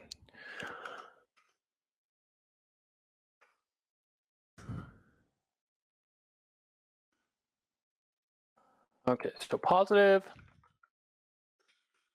and hospitalized. Okay, and then at the end, after we've done this, I believe there's a thing called save fig on our matplotlib. So it's a fig, which is the page, and I think it's save fig, and we're going to save this as plot name. Okay, so let's just test this out, make sure that this works. So again, I'll just come up here to run and say run module.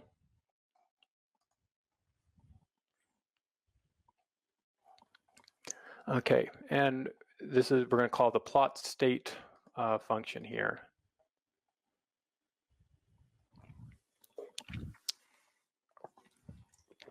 Okay, so let's do that, plot state, and maybe we'll do ny, and this CSV name is covid.csv, and the plot name is going to be ny.png. Okay, we have utres here. This needs to be state res. Okay, we'll push it back up the hill. Those name errors can get you, again, idle doesn't really do much to help you with that, but there are some other editors that are a little bit more powerful that will put little squigglies under that.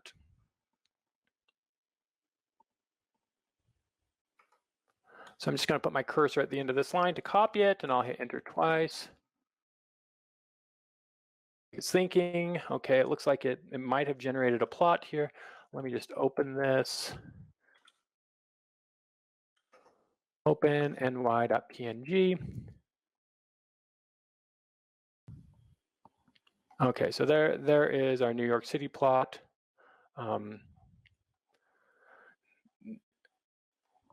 So again, the matplotlib here is a little buggy. I'm gonna leave that as an exercise to the reader to actually clean that up. Again, this isn't a matplotlib class per se. I want to show working with Python more than doing that. Okay, so this looks like it's working. What I'm going to do now is I'm going to add a command line argument to this so we can run this from the command line and not have to use the REPL to do this. Let me just talk about various options for doing that. If you are new to Python and you search for command line arguments, you'd find that there's probably about 40 or 50 or 500 different options for doing that. It seems that basically a lot of people, when they come to Python, their first bike shedding experience is writing their own way to do command lines.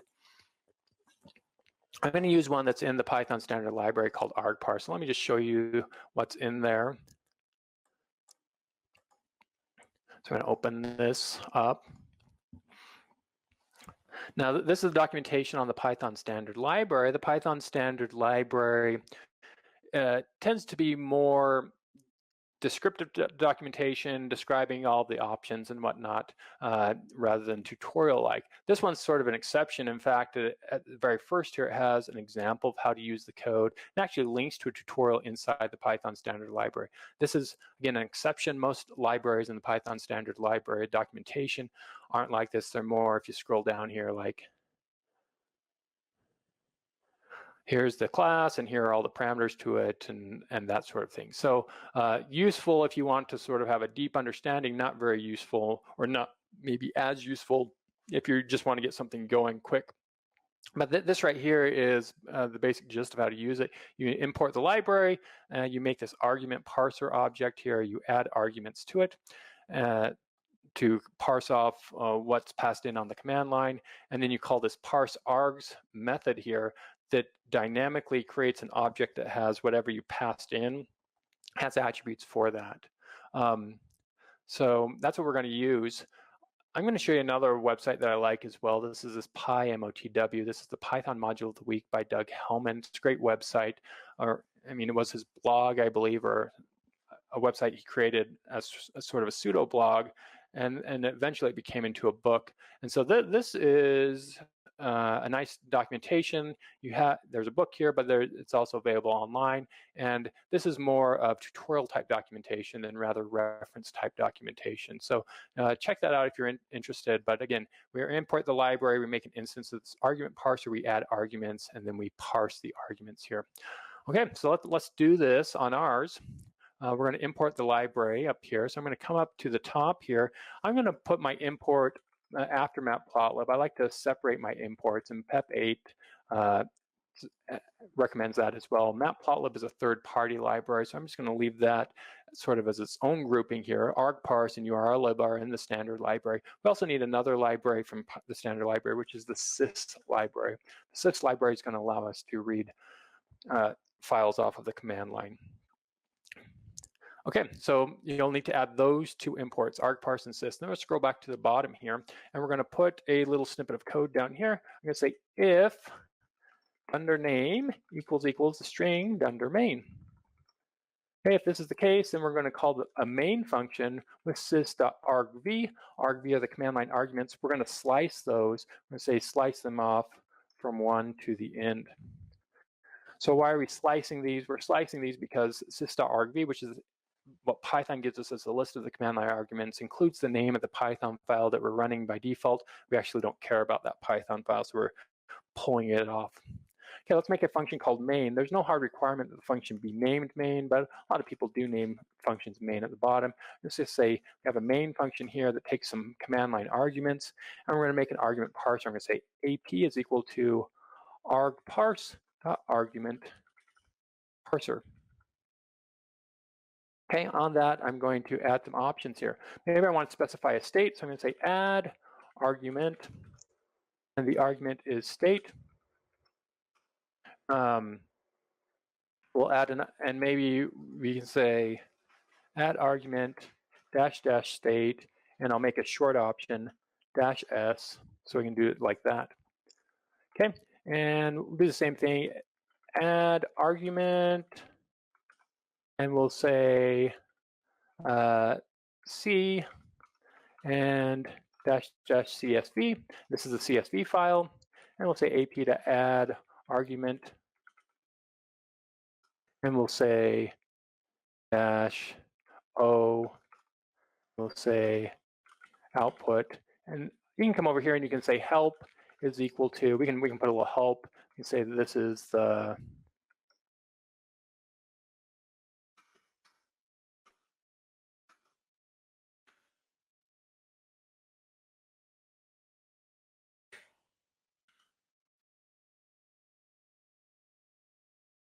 We can say that help is equal to PNG file name. Show you what this does when we do it. Okay. Okay, at this point we have made our arguments. What I'm going to say is I'm going to say opt is equal to ap.parse args, and we're going to parse the args that were passed in.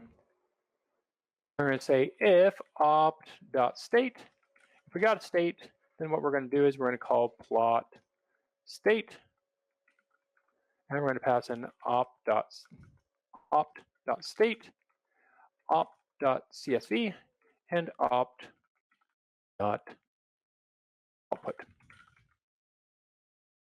Okay, I'm going to save this.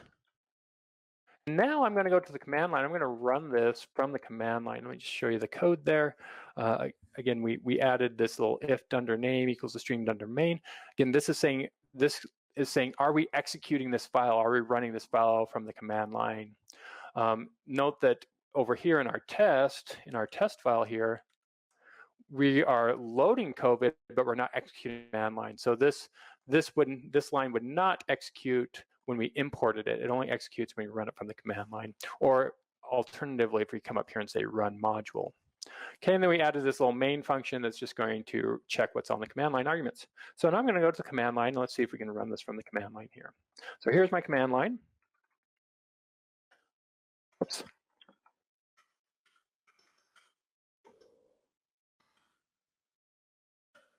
Okay, so here's my command line, and I'm going to say Python 3 COVID py-h,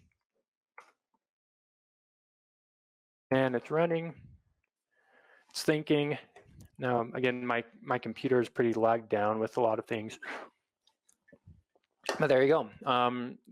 Note that it gave us this little nice documentation here. It even spit out this PNG file name for us here. So let's try and run it. I'm going to say Python 3, and I'm going to say state is ut -c, and that's covid.csv, and -o, I'm going to say utah.png here. Okay, and it says can't open file ut. So I got an error here. Let's see if I can fix that. Plot state should give us the state. Oh, yeah, my bad. Yeah, I need to say Python covid.py. There you go. Okay. Okay, well, that's thinking I'll just run this from Windows as well. Python covid and covid.py, and we'll do -h here. You can see that it gives us the help. I'm going to say -s, maybe we'll do WY for Wyoming, -c is COVID, CSV, and -output yo.png. Okay, looks like that worked here. Look like we worked over here. I'll just open utah.png here. There's our Utah plot. Let's open our Wyoming plot. There's our Wyoming plot as well. Okay. So now would be a great time to pause it and make sure that you've got the command line working on your machine. Again, you need to add argparse and sys up here to the imports, and down here to the bottom, this main function and this little snippet down here. So pause that and make sure that that's working. Okay, so at this point, we've come to the end of our tutorial. Hopefully you've had a good time. You've been able to find out a little bit about Python. You've got a lot of muscle memory about trying things out. Again, we used idle today, and I like idle because I can take code, I can run it in the REPL, and I can sort of go back and forth. Now, again, I said, do I recommend everyone use idle day to day? No, I don't. Idle has some problems, but I do recommend that you learn how to take your code and run it and have access to the REPL in whatever environment you're doing. If you're not doing that, you're probably not leveraging Python to the full extent that you could. Also, we showed how to put some tests around our code and some coverage to understand how we're testing it and whatnot. A lot of people ask, what should I do now? What's a good next step after you sort of tried out using Python? I think a good thing is to find a project that you want to work on, something that inspires you and something that you'll work on, and do that. Maybe it's something for work, maybe it's a hobby you have or whatnot. Anyway, it's been a pleasure teaching you, and hopefully this was useful following along. Best of luck with your Python endeavors. If you want to contact me, best way to do that is probably through Twitter. You can reach out on Twitter. My handle is Dunder M. Harrison. I'll just pull that up here. Also, I do tend to connect with people on LinkedIn. So if you were in this course and you want to connect on LinkedIn, feel free to send me a note that said you followed this on, and I tend to connect there. So Dunder M. Harrison, if you want to connect on Twitter.